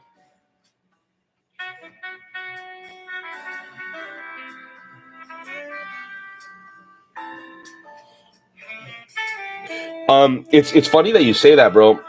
I feel like I resonate with me personally. I resonate more with Eastern philosophy than I do with Western philosophy, and I didn't know that I would. I honestly started with Western philosophy, and when I was in school, I took classes involving that, and I don't think they really delved too much into Eastern philosophy at all. But like, if maybe they did, but I really it wasn't memorable like the way I delved into it later in my life. But dog, like Eastern philosophy, I feel like it has a deeper sense of connectedness, if that makes sense. Like the religions definitely talk, like Western religions, philosophies talk totally about connectedness and like seeing yourself with other people and stuff. But I felt like Eastern just didn't hide it as much. Like it was more in your face, and the verbiage that they spoke was in a way that it was like you and I could literally talk about it. It's we're not saying anything crazy, and we're just saying something that makes sense. But and it's not like it's not sugar coated. I don't know how to say it because it doesn't feel like it's anything harsh. It feels like a beautiful truth, but like said plainly, but almost feels like the fact that it's said so plainly makes it feel like it loses its value almost because to a normal human you see words on a page, but dog, like it's so much more. So yeah, to answer your question in a swift little thing, Eastern philosophy I feel is a lot more relatable for myself.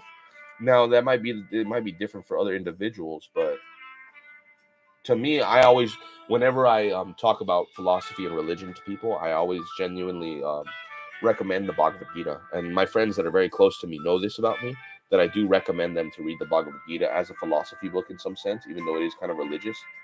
It is a religious book, but I mean, I tell them to read it for the philosophy that it brings, as opposed to trying to see it as simply a spiritual text. And I think my training in school taught me to call these things divine mythologies. That you're not supposed to necessarily think of them as just something that it's a story with gods and that you're supposed to think it true. No, you can think of it as something that you can learn from, and a mythology you can learn from, a divine mythology in a sense. I don't know. I had a great time when I was in school reading those things like the Western stuff, but I had a much better time learning Bhagavad Gita. If there's anything you would recommend in terms of books, I haven't read the Quran yet, but I know that that it's a really good one in terms of spiritual text. Um, but yeah, if anything, like if Alexis, Eva, Hector, anybody else in the chat, if you guys have any favorite books that maybe why it impacted you, or maybe how about this, a favorite show or a favorite movie. The movies don't have to be funny; they could be something that spoke to you. You know, maybe a favorite show that you learned something from. Throw something at you guys back.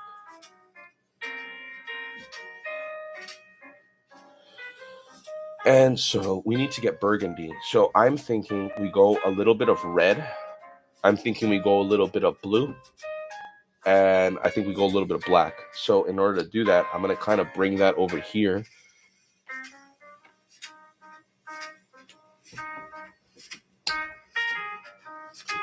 You know what's funny? I remember growing up, I used to hear so many people talk so good about Greece. And it wasn't until I watched La La Land, the one with Ryan Gosling and Emma Stone, that I realized of how good musicals can actually be.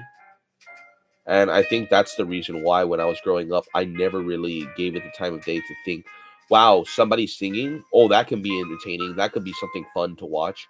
I always thought, I think I was cynical, if you want to say it like that. I always thought to myself, there's no reason I should ever watch that.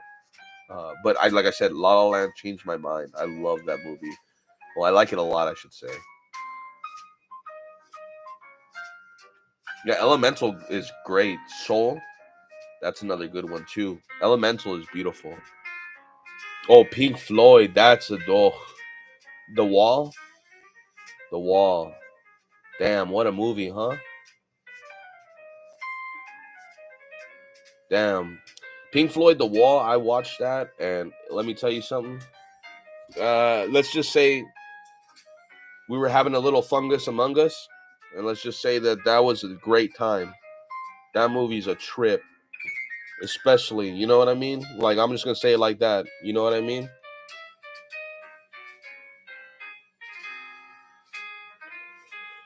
Um, let me just hit the cowboy bebop for a second. I'll go back to your question, Sway. So, Cowboy Bebop was actually pretty sick. The music was so sick. It introduced me to that song Greenbird. That was such a good song. I had that on my playlist now. And my favorite books by VC Andrews. Who's VC Andrews? Also, just a side note update on this. That completely sucks. That is not a mouse color. I messed up. I think I need to have more red, more blue, more red, less blue, a little bit of white, maybe a little bit of white. I don't know though. I let me just try it out. Let me just try it out. So, going back to your question though, um, with the physics background and spirituality, let, this is going to be a fun little record for us to keep. But I have explained this to people before, but it's never been on the record. So When I was in physics, I was searching for an answer. Let's say that my friends know this about me. When I first started, I believed, and this is on the record, I'm saying it out loud. I believed that there was one form of mathematics. Okay, hear me out. What I mean is, I believed that 1 + 1 = 2.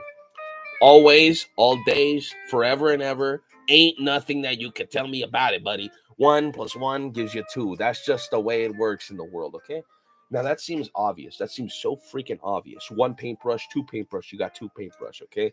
That's not, my point is that that's not always right. And if you've been on my YouTube channel and you've seen my calculus my PDFs that I've created, you'll notice that I make something very specific. The immediate argument that I make is modular arithmetic. Now let me simplify everything I just said in that sense.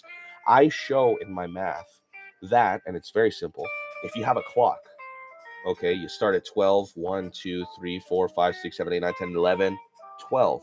What happens if you go from 12 o'clock p.m., at least if you're working in like standard 12-hour time? I know some places around the world work in 24-hour. The argument still applies. Go 1, 2, 3, 4, 5, all the way to 24, 23, and then the 24th hour is 000, right? My point is that when you go from, let's just start with the 12-hour clock. If you go from 12 o'clock p.m. or 12 o'clock a.m. and you add an hour, shouldn't you go to 13? And typically you would think, yes, 12 + 1 is 13. But in clock time, you go back to 1. So how is it that I had 1 + 12 is equal to 1? Well, if you're working in units of time or in the space of a clock or some kind of circular repeating pattern, you're always going to get some kind of looping. If that's yeah, that's the best way to explain it. You'll loop back and forth 1, 2, 3, 4, 5, 6, 7, 8, 9, 10, 11, 12, 1, 2, 3, 4, 5, 6, 7, 8, 9, and so that looping, in a sense, causes you to start thinking, maybe I made math wrong. Because while you're doing math and you develop calculus, you do it from 1 + 1 = 2. Oh, that makes sense. Oh, that means I can multiply. Oh, that means I can divide. Oh, that means I could do calculus. I do calculus now. I do integrals. I do derivatives. I could do calculus in 1 dimension. I guess I could do it in 3. So I do it in 3. Oh, I could do 4 dimensions now because I'm in space and time. Now I do space and time calculations. Oh, I'm doing so great. But what happened about the circular time? What happened about the 12 + 1 = 1? You never considered that. And you see, that line of thinking is a bothersome thing. So you start learning that as you go through physics, there are models. Yeah, I'm glad that you're on this. Hey, great minds think alike.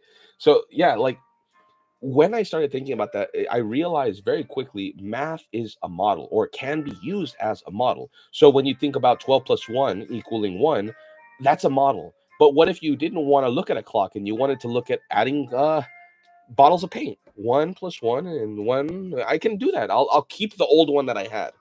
Exactly, like angles too. Perfect. Literally, you're already okay. So we're on the same page.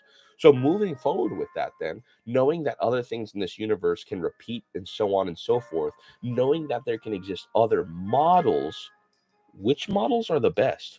That's a good question, right? Which models are the best to use for our physical reality? And that's like a very nuanced question because as you look at certain systems, like time, like on a clock, modular stuff might work the best. At least and it might appear that way. But maybe if you're looking at the scale of the universe, then maybe you're looking at linear time.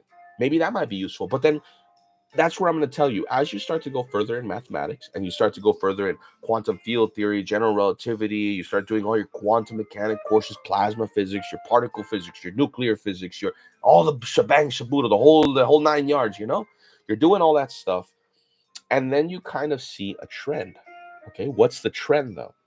The trend starts to do this. It's a very interesting thing. And I don't think most people that are outside of physics know what happens at the end of physics. But this is why I guess I want to go on record with this and have this beautiful document for us. So as you start to do physics, you'll notice a trend with the units. What do I mean? Well, there's something that appears that it's called natural units. Okay. So natural units are this idea that instead of like, say I wanted to measure this paintbrush, then I would start by saying, oh, like, let me grab a ruler. Like here's a ruler. So imagine that I wanted to measure it. Then I would say like, okay, how many inches is it? 0, 1, 2, 3, 4. I get a ruler. Okay. Yeah, dude. Okay, so I that's actually one of my biggest gripes about academia. I feel like a lot of the time, whenever we were taught something, it was like either they're lying, or the most likely case is that they didn't know themselves, or they didn't see the full picture. But I can't blame them. Or rather, I try not to blame them, because it's like looking at a little kid and saying, "You should have known to not do that." But like, should they really have? Like, what if they didn't know any better? What if they were ignorant? And like at that point, shouldn't I educate them and be the bigger person? Oh, dude, Freemasons are a big deal. Okay, that's that. Hey, Freemasons, that's a whole different talk. You know, I got Freemason books up the wazoo. I even have a Freemason Bible. I got like some other stuff. We could talk about that a whole nother time. I love talking about that stuff because it's so very interesting. But I think we can only have certain conversations. If you know about the Freemasons, then you know what I mean. So that's what I would say. But that's a different conversation, okay, guys? But what I would say, okay, for the time being in the manner, let me just continue painting. Let me try and get this color down while we do this. So what I would say is that as you go further in the physics and stuff, right? You're going further and you start to find out that as you create better and better models, yeah, dude, I don't want to I'm trying to be a good YouTube channel, a good little boy, you know what I mean? Trying to be chilling. We're trying to vibe out, you know? I don't want Masons to start. I got to talk to you. If anything, we could talk on, we'll talk on another live stream. Maybe you could join me for some time, brother. Maybe we could, we'll talk on a personal chat or something. We'll see how that goes. But dang it, I think I messed up the color again. Yeah, that's what I try not to be, brother. Like honestly, I just want to live my life and be happy. That's why I don't really try to call people out anymore. When I was a little bit younger, like maybe a year and a half ago, I would, and I think that was leading to problems. The Freemasons did contact me at some point. I got contacted by the San Francisco Freemasons leader. So did my buddy. But like I said, I'll just leave it at that. Like they are very, I know about the Masons. I've seen their signs. Under the Silver Lake is a great movie. Magnolia and Mulholland Drive. If you haven't seen those movies, please check out those movies. You will trip out at what is actually in those movies, because I think if you're not aware of the reach of the Freemasons and what they can do and the messages they leave in society, then you might not understand what they're capable of, or rather what they've done for our people. To give an example, something that's public knowledge, the Freemasons, they go back to the time of Egypt. If you didn't know that, the Freemasons actually constructed Washington D.C. This is open knowledge about our history of America, and so if you didn't know this, know that George Washington was the first Freemason of America, of early America. It's a very interesting thing to know. I'm not trying to get taken down. This is only things that are true and things that are public knowledge. Yeah, George Washington, the first president, was a Freemason. This is open knowledge. I'm not trying to claim anything crazy. If I'm crazy, then that means that all the history is crazy, because they're open about that one. When George Washington founded Washington D.C., it's apparently public knowledge that he walked Washington D.C. and set the boundary. Yep, Egyptian was Freemasons, and that's what I'll tell you is the Freemason society goes back very far. And when you start to understand what the Freemasons are as a group of organization, a group of people, a brotherhood, it will make a lot of sense as to why they exist and who's their counterpart. It's a very strange thing, but something I might lead you to is the terms bourgeois and the proletariat. That's something I've been learning a little bit recently, but my friend Hugo, my old roommate, he clarified for me that this is a long-standing issue of class wars. Basically, upper class or ruling production class, people who own the means of production, and the people who don't, people who are wage workers. It's one of those long-standing things that exist in the world that unfortunately it's like we wish it was gone, but it exists. You got to deal with it. To kind of just bring it back for a second. Oh, dude, are you joking about Evil Bong 2? Dude, that's funny, bro. Evil Bong 2 is a hilarious ass movie. I don't know about Evil Bong 2 being my favorite. Evil Bong 1's a pretty funny movie though. I'm not gonna lie. Evil Bong 2 is kind of like not as funny as Evil Bong 1. But yeah, bro, so going back to your question, to kind of just keep on topic for a second. Yeah, I as you go further into physics and you start to solve the equations, you eventually learn that the best approximations that we have today are basically using higher dimensional numbers, and higher dimensional numbers. No, that movie is not Freemason. That one's just a joke. That's just like a funny movie, turn your brain off kind of movie. Under the Silver Lake is a movie like that though. Yeah, dude, the movie's like, yeah, that movie's about weed. It's so dumb. It's so dumb. For dinner, honestly, bro, I don't think I've eaten yet. Did I eat? I think I ate chicken. I cooked some fajita chicken yesterday, and then I had some rice. But I think I just ate leftovers. It was some like fajita chicken with bell peppers and like butternut squash. Though sounds fire. Some butternut.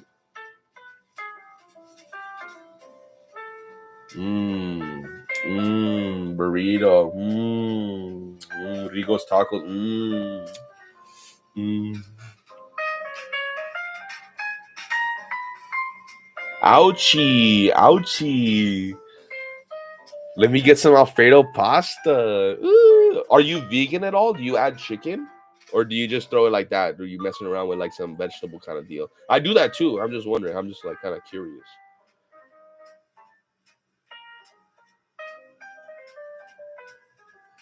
Also, yeah, to make sure, because we're keeping a record, right? Um, as you go further and solve, shrimp sounds fire with that. As you go further with the equations, you solve them, da da da da da da da bang bada boom. You go further and you start realizing that there's other dimensional numbers. You might remember.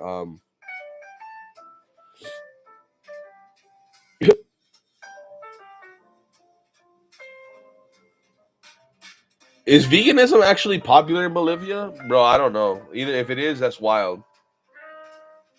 That's pretty good for the Bolivians, bro. Look how cool that looks. It looks pretty sick. Anyways, yeah. So you start solving the equations. You start realizing higher dimensional numbers solve your equations better and better. But in order to, as you go further in solving, no, the sway is from Bolivia. But where are you from, Tasikima? I'm from around America, Los Angeles area. I could have sworn Sway moved from Australia. I thought he was what do they call it? Up north, California. You're in LA too. That's wild, bro. That's wild. Yeah, we gotta link up at some point, sometime probably. Talk some life questions. Just chill out, bro. I used to, even when it comes to whether it's our community or whether it's me gaming with the homies, I always love meeting new people, bro. Just talking, connecting. So yeah, just keep in the community, bro. We'll keep in touch. If you're on the Patreon, it's free. You can actually message me through there. That's probably going to be the best way that all the community is going to be able to message, because, like, I noticed that YouTube doesn't have DMs, and that's kind of an issue. Because when it comes to the giveaway, I want to be able to give away and like get people's information, not in a weird way, but like I need to be able to send them something. Yeah, so this goes for anybody in the chat. If you guys aren't part of the free Patreon and you guys want to get a hold of me, just sign up for the free Patreon. Literally, just takes your email, and I put a bunch of free videos and behind the scenes stuff on there. I'm trying to put more, but yeah, you'll be able to reach out and we could just talk about some life stuff. I'm always open to that stuff. I'm I'm a big philosopher kind of guy. I think that just comes with the natural physics background. Like you just like to think about things. Maybe it doesn't. I don't know, but at least for me, it was always kind of like a nice little thing. Um, I need more white, so I'm gonna put some white right here. That's gonna be for the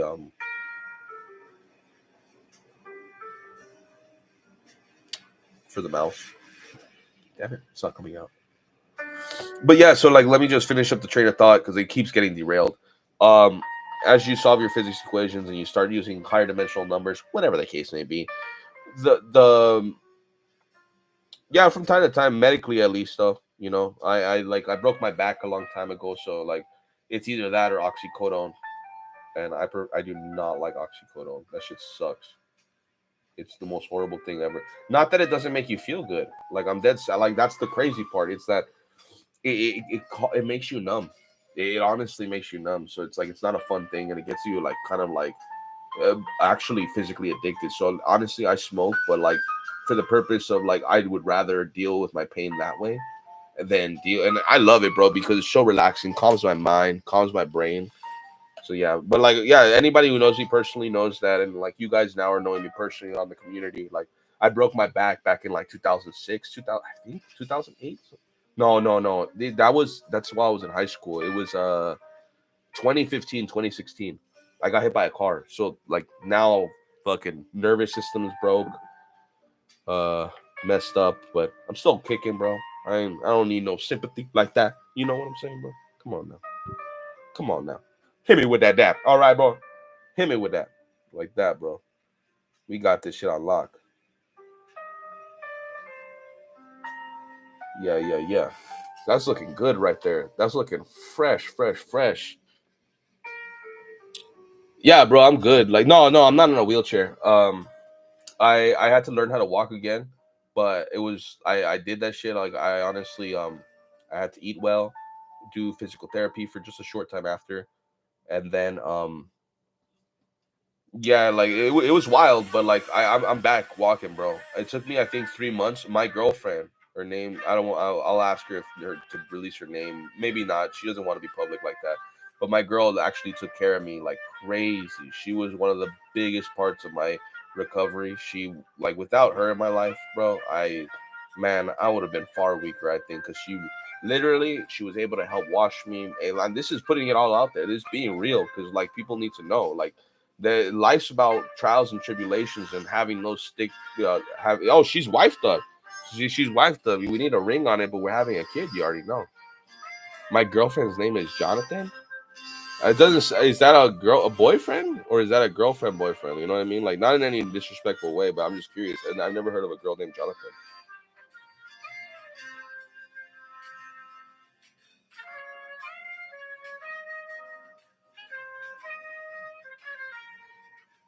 Yeah, for reals, for reals. She is a real one. That's why I always say, like, I'm very happy to be with my girl. I'm very proud. Like, shit, everything that I've been through, shit, I would not be the same man I am today without that help. Okay, guys. So, yeah, yeah. Going back to something real fast, real fast. Let me hit you with that. I think Sway's messing around.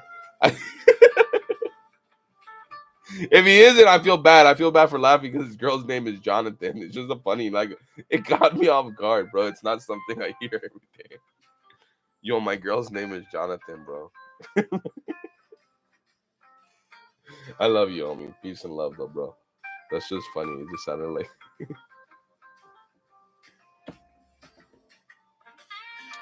um, yeah, yeah, yeah. So, like, going back real quick, because I said this like 10 times already. Complex numbers, higher dimensional shit. Point is, how do you get around that? Basically, in your equations, you start replacing meters, inches. You replace every unit of length. Oh, it is okay. So it is a boyfriend. Okay, that's funny.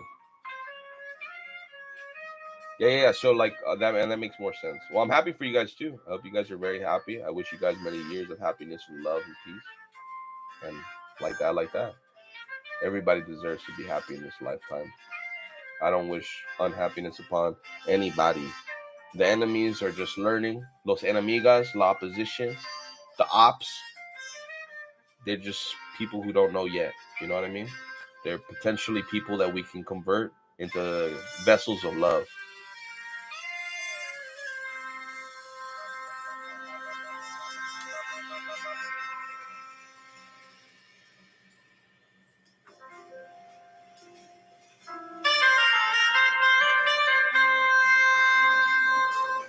All right. So, yikes. This is yikes. Bro, you're funny. Funny ass kitty cat, bro.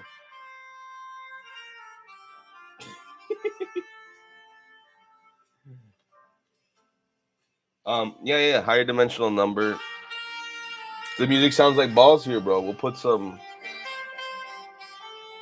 That's funny because my phone's about to die. Um, damn, like that, huh? Like that. Well, we're actually around 9 minutes away from 2 hour mark. So I was actually gonna stop the stream in a little bit, but you know what I'll do? You know what I'll do? We'll put. I'm gonna put my I'm gonna put my album just for one more second. My phone's at 3%. It's gonna literally kill it. Bull, come on, it's terminal. This you mean? All right, you know what? You get a lot of rotura del corazón again. Fifth song on the album. You're getting the. It's a death song, bro.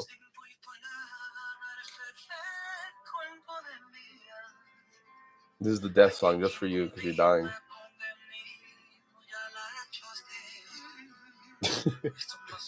But yeah, before we finish it out, let me just tell you guys last thing. So Taziki and Sway, basically, as you go further in your physics, you start reducing everything down to the energy units or units of energy, I should say, which is joules.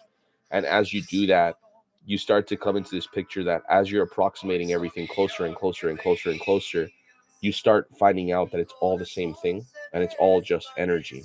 And so if physics starts to say that everything is just energy, then what makes me, this me, and this me, and this me, and I say this me and this me and this. Oh shit! I just dropped so much more water. Oh come on. Okay, my bad. That was my bad. I just dropped so much shit. So yeah.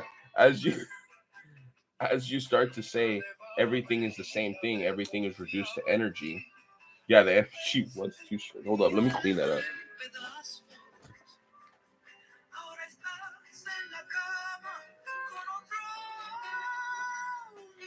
Nah, only Sway's on a good one. Oh damn it! Did I turn off the thing? Okay, yeah, I almost unplugged the computer. Okay, yeah. So basically, as you go and you see that everything is just energy, and you see that everything is being reduced to the same thing, then you start to think, what makes me different than the other things that are around me? If this is made out of energy, and that's made out of energy, and that's made out of energy, and you start to realize that it's literally just a configuration. Hey, what's up, Gordy? I'm just explaining about how physics basically boils down to just energy at the end of the day and how that connects to spirituality. So I was just basically explaining that, like, as you go further into physics, through particle physics, nuclear physics, everything becomes energy. And if this is energy, my hands are energy, and this is energy, then what makes us different is the configuration of the energy. But at the end of the day, if we all share the same source material, then how can we really say that the configuration makes us all that different? It does in the specifics, but at the end of the day, we're all part of that same cosmic net. And so I think that aids with the understanding of spirituality and knowing the Bhagavad Gita and all of its teachings, because it tries to tell you that we are one. And so then when you look at this and when you look at each other and when you look at your friends and your family, you see yourself reflected in them, not through physical literalness, but you're saying, I see myself in the energy that makes up myself and the energy that makes up them, and knowing that through simple configurations. Oh yeah, Gordy, yeah, totally, brother. So like, this is an interesting thing. I think you just missed the beginning bit, but as you go, because my background is physics, and it's particle physics and nuclear physics specifically, and I have a math minor as well, only to make sure I understood all the math and stuff. You don't need a major to do that. Majors only if you want to discover new math and develop topology and all that stuff. But essentially, as you go throughout your physics, you start to use, you have meters, you have time, you have all this cool stuff. I want to measure seconds and hours and stuff, like that's totally allowed. But as you go further in physics, that goes away. Seconds can become meters. Meters can become energy. And so that means all of time can be translated into energy. All of space can be translated into energy. So everything just becomes an energy space. And that's how you end up working in high energy particle physics. No, I don't think he's hating. I think he's just being genuine. Like he probably didn't know about this stuff and he kind of came in late. That's all. Like I don't think he's hating. At least if he is, then like well, at least we're having a nice debate about it. But I didn't feel no hate from that. Yeah, but like I hope that explains it. So like at the end of the day, we're like wrap it up. It's an hour 54. We're gonna end the stream in a little bit. Yeah. So once you pass quantum physics, bro. So right now, as you're in quantum, you're probably still going to use meters, and you're probably going to be doing like the hydrogen atom, because that's all you can really do when you're in quantum. You're going to be basically busting through the hydrogen atom, maybe the helium atom, if you're doing a little bit of degeneracy, like if you're doing like degenerate perturbation theory. But like, my main point is, like, as you start to evolve your math and you go into quantum field theory, and as you start to go into string theory and all those other advanced systems that they try and claim are the new ways of predicting things, the approximation starts to push towards using natural units, which will inevitably create the speed of light equal to 1. Now, that's so important. When you say that the speed of light is equal to 1, because I urge you, look this up, the setting natural units and setting the speed of light equal to 1.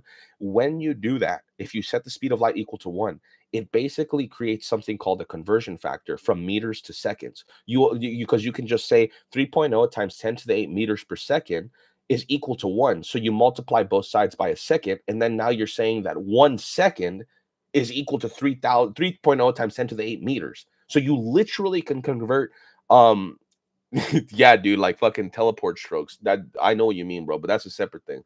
My point is that yeah, with this with the physics and stuff, you eventually find out that seconds can be converted into space, or time can be converted into space. But then you realize that space can be converted into energy. And as you create these translations from one system, I don't know who Terrence Howard is. I'm not sure who that is. I gotta look him up. That's funny, stroking at a unit.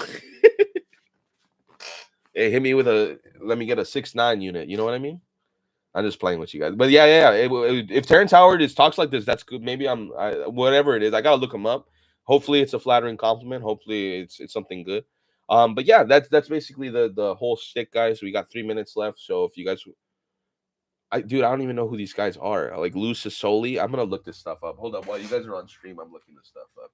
If it's a dish, I'm gonna find out right now, bro. Uh, no. So Gordy, I don't want to. It's not no crackpot stuff. This is like legit stuff you learn in your physics. Like, this is stuff that when you're doing your upper division, you literally start to do. Like, you legitimately start to bring everything into energy, and that's what you do. And it's not anything that I do. I don't claim to be the founder of this. I definitely did not find this. I think The Rock probably found this and a few other people, but that's why they're famous. They found these crazy things that actually work in our physical reality. Now, mind you, we shouldn't take them too literally because they're just models. But that's what I'm trying to explain. Because Sway had a good question of how is it that I have advanced physics knowledge but still have spirituality? And I would say that because what I find in my physics doesn't necessarily conflict with my spirituality. And so I am very much a scientist, and I am open to experimentation, validation, verification. No, Sway, not Dwayne. Sway. I don't know his actual name, but Sway. He was saying he had asked me that question. Yeah, he had just asked me basically like how the spirituality incorporates with my physics, and like I said, if everything is reducible down to energy, which it literally is, because that's what physics tells us, because that's what high energy particle physics does. That was my specialty. Like I said, it wasn't me who found this, it was somebody else. I just am regurgitating information that you can find openly online and in plenty of books. So yeah, if everything's reducible down to energy, and that's the system that you start to work in, then it becomes very easy to see how these different energy configurations, or they call them particle bundles or energy bundles, if you will, how these different energy bundles and how they're configured can all be relatable, considering that all energy, if it is energy, will operate in some certain way dependent on the laws of physics and the ways that it's distributed. Uh, that's a very strange question. Do you accept it? I don't know how it's related to this exactly. I wouldn't say Lord and Savior. I would say that he is a Lord and Savior for the Christian people, but because I consider myself more spiritual in a different sense. Like I said, Bhagavad Gita is very powerful to me, as we talked about it earlier, and that doesn't really necessarily. It's not Allah. There's in the Bhagavad Gita there. God is in the. I think we just got to have this conversation at a separate time, because we're going to start going into a 2 hour long talk. That's literally going to start talking about everything else. Have you ever thought about the possibility that we live in a fractional, complex dimensional reality? Oh yeah, dude, absolutely. So if you go on my YouTube videos, you're gonna see that I keep leaving hints to people about studying the octonions because I believe that if you are to extend physics as it is now, you're gonna want a higher dimensional number system. Why might I think this? Well, because it's very simple. In fact, when you start to look at how physics equations are solved, you'll find that when the physicists first started, you can think of Isaac Newton. They started with real numbers, and he like think of numbers on a calculator like these, like 0, 5, whatever, 556. These numbers are considered real numbers, and they don't have imaginary or complex parts, as Gordy stated. There's no complex dimensional nature to this number system. But what if we added an I? And that's the interesting part. If we add an I, we have a plus bi, and those numbers are considered complex numbers. Now, those numbers actually solve our physics problems a lot better. They actually give better approximations. Why you might say? Well, what if the A part, the A plus BI, what if that A represented the how the like if we're talking about like let's say a pendulum and it's moving back and forth going tick tock tick tock tick tock as it does that, right? What if the A in the equation represented the back and forth and the B part represented, I don't know, how loud it sounds? I'm not saying that this is actually how it works. I'm just saying what if? And this is what I would say that in some systems, you'll find that the real part or the A part, it talks about a certain part of the system and how it evolves. Maybe it is this TikTok. Yeah, hey, TikTok's banned though, bro. So you got to get on that. So, but anyways, and the B part talks about how it's loud it sounds, or maybe how the heat is dissipated through the system. My point to you is that as you start to extend your number systems, and this happened not me, I didn't do this first, somebody else did this. Somebody like Einstein and Dirac and Hamilton and all these other people found, and Minkowski as well. These people found that if you use a four-dimensional complex number, not two, not a plus bi, but a four-dimensional number, then you will have a quaternion. He says, or our universe could potentially be described by a matrix with an arbitrarily large amount of rows and columns, each particle position encoded as a complex number of some sort. You're very close, Gordy. You're very close, and I think that is okay. So yes and no, in the way that we're definitely going to have this conversation at some other point because I'm going to have to give it like a bullet points thing because I don't want to run too much over 2 hours. But my point is that as you have a quaternion, that's a four-dimensional number system. But you'll realize very quickly that to derive calculus in four dimensions becomes a little bit tricky. It can be done nonetheless, and it can still include this time dimension as something separate and inherently different than these other spatial dimensions. However, that calculus becomes a little bit hard to do when you want to move to 8 dimensions. Now, why would I say 8 dimensions? Because you'll find that if you're very keen on your physics and mathematics, that what they're doing is they're using Clifford algebras. They're using geometric algebras to be specific. Whenever you extend your physical system and start to predict higher degrees of accuracy in your terms of your approximation, like, oh, the system will oscillate like this. Oh, it'll sound like this. Oh, it'll heat up like this. And you're using all your fancy my Johnson is hurting. Anyway, yeah, Dwayne The Rock Johnson. The Rock? No, I'm sorry. I didn't mean The Rock like that. It's The Rock as in like this. Hold up. It's spelled like this. It's not The Rock, like The Rock. That's funny, bro. um Anyways, what I was saying, just to wrap it up, as you realize you want to go from four-dimensional number systems to eight-dimensional number systems. Why might you want to do that? Well, because in order to do calculus, you need to be working in something called the division algebra. Division algebras are only supported in certain numbers of or certain dimensionalities of number systems. It turns out that calculus can be done in 1 dimensions, 2 dimensions, 4 dimensions, and 8 dimensions. Right now, humans have done 1, 2, and 4. They haven't currently done 8-dimensional calculus. Why haven't they done this? Well, because there's not enough research and funding, because people don't really know what that's going to do and what physics that's going to create. So we don't know what that's going to engineer, which means that why should I fund that and why should I pay you to do that and study that? So that's why 8 hasn't been figured out. Now, that doesn't mean that it doesn't exist, but you might ask, so what are they trying to figure out? What are the theorists who are leading the charge saying about things? Well, there's very few. There's only like two, Cole Fury and I believe Eric Weinstein. Eric Weinstein is another physicist who basically predicts that octonions will be the next model. And Quaternions are four-dimensional numbers. You can look them up. I urge you to, so that way I don't take too much time. But if anything, I can go over them in another video or like another live stream. We can just like literally have a physics powwow.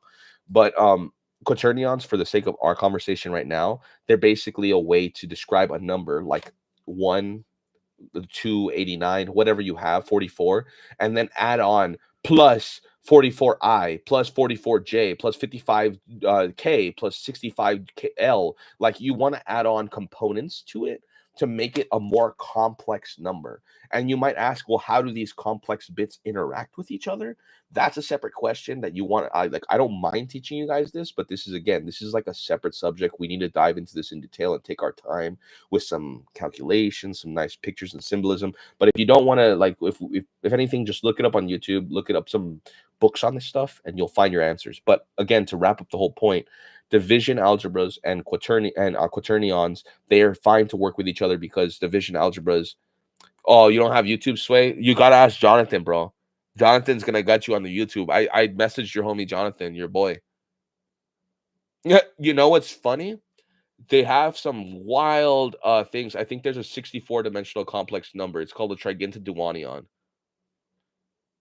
Complex sided shapes. I've also thought of a way to visualize them, as in a diagram in each component having a shape with a number of sides corresponding to its value. What do you think? I think that you're very smart, Gordy, and I think that you're on your way to understanding geometric algebras and deriving them without knowing that you're deriving geometric algebra. I would urge you, very heavily so, to start studying geometric algebra. I believe that if you're thinking like this already and you're barely in your quantum class, you have a good shot of understanding how to develop some higher level math that will eventually lead towards probably a discovery. But like I said, it's very hard to get funding in this. But just, I would say, keep on it, bro. If this is your mission and this is your dream, life has a crazy way of taking us away from these things. So, my advice, you are thinking smart, bro. Geometric algebra, that is your lighthouse. Start looking at that. I think you already have your answer. Nah, don't fuck with Gordy. That's the boy right there, bro. Come on, Sway. You don't do that. I think Sway gets. Sway, are you a dude, bro? Because at that point, you get no bitches either, bro. You have a man, bro. Like, what are you talking about? That was damn. You guys are hating on Gordy, bro. That's some garbage. That's not cool. That's not a vibe, bro. All right. Well, either way, Gordy, you're protected by me, bro. You got the Astro-Dan shield right now. You're a cool ass homie. Just keep on thinking about it. You probably do get bitches. If you want bitches, you probably get bitches. No disrespect to bitches. Bitches are needed for the world to go around. So are fucking manhoes. You know how it works. Gordy did not say the Bhagavad Gita was gay. When did he say that? You're the only one. All right, fool. This is getting a little too racy, a little too wild. We need to end this off. Have a good night, boys. Have a good night, girls. Everybody who's watching. I hope you had a great time watching. I hope you guys enjoyed watching me paint Isaac for the time that we did. It's not perfect, but it's good enough for right now. And then I'm gonna continue painting this at another live stream. I'll paint the back. I'll get the wood and everything. Love you too, Sway. Love you, bro. Much love to everybody out there. So I hope big pieces, big love, big kisses, everything to everybody. Good night, Alexis. Good night, Sway. Good night, Taziki. Good night, Eva. Good night, Gordy. Good night, Hector. Good night, everybody. Good night, Diana. We got everybody on here. Oh yeah, of course, bro. Of course. And like I said, everybody, just a shout out. If you're not on the Patreon, the free Patreon, feel free. Hit me up. If you have me on Instagram, hit me up on Instagram. Like, I'm down to talk about this stuff. If you, hey, and Gordy, you're in your quantum. Look, if you're in your upper divisions, it's gonna be hard for me to help you because it is advanced stuff. But if you hit me up on Instagram, Patreon, I'd love to talk with you about it, bro. If you're ever stuck on something, maybe I don't know the answer, but maybe two heads are better than one. All right, bro. So, anyways, I love you guys. Talk to you guys soon. Have a great night, you guys. Peace and love.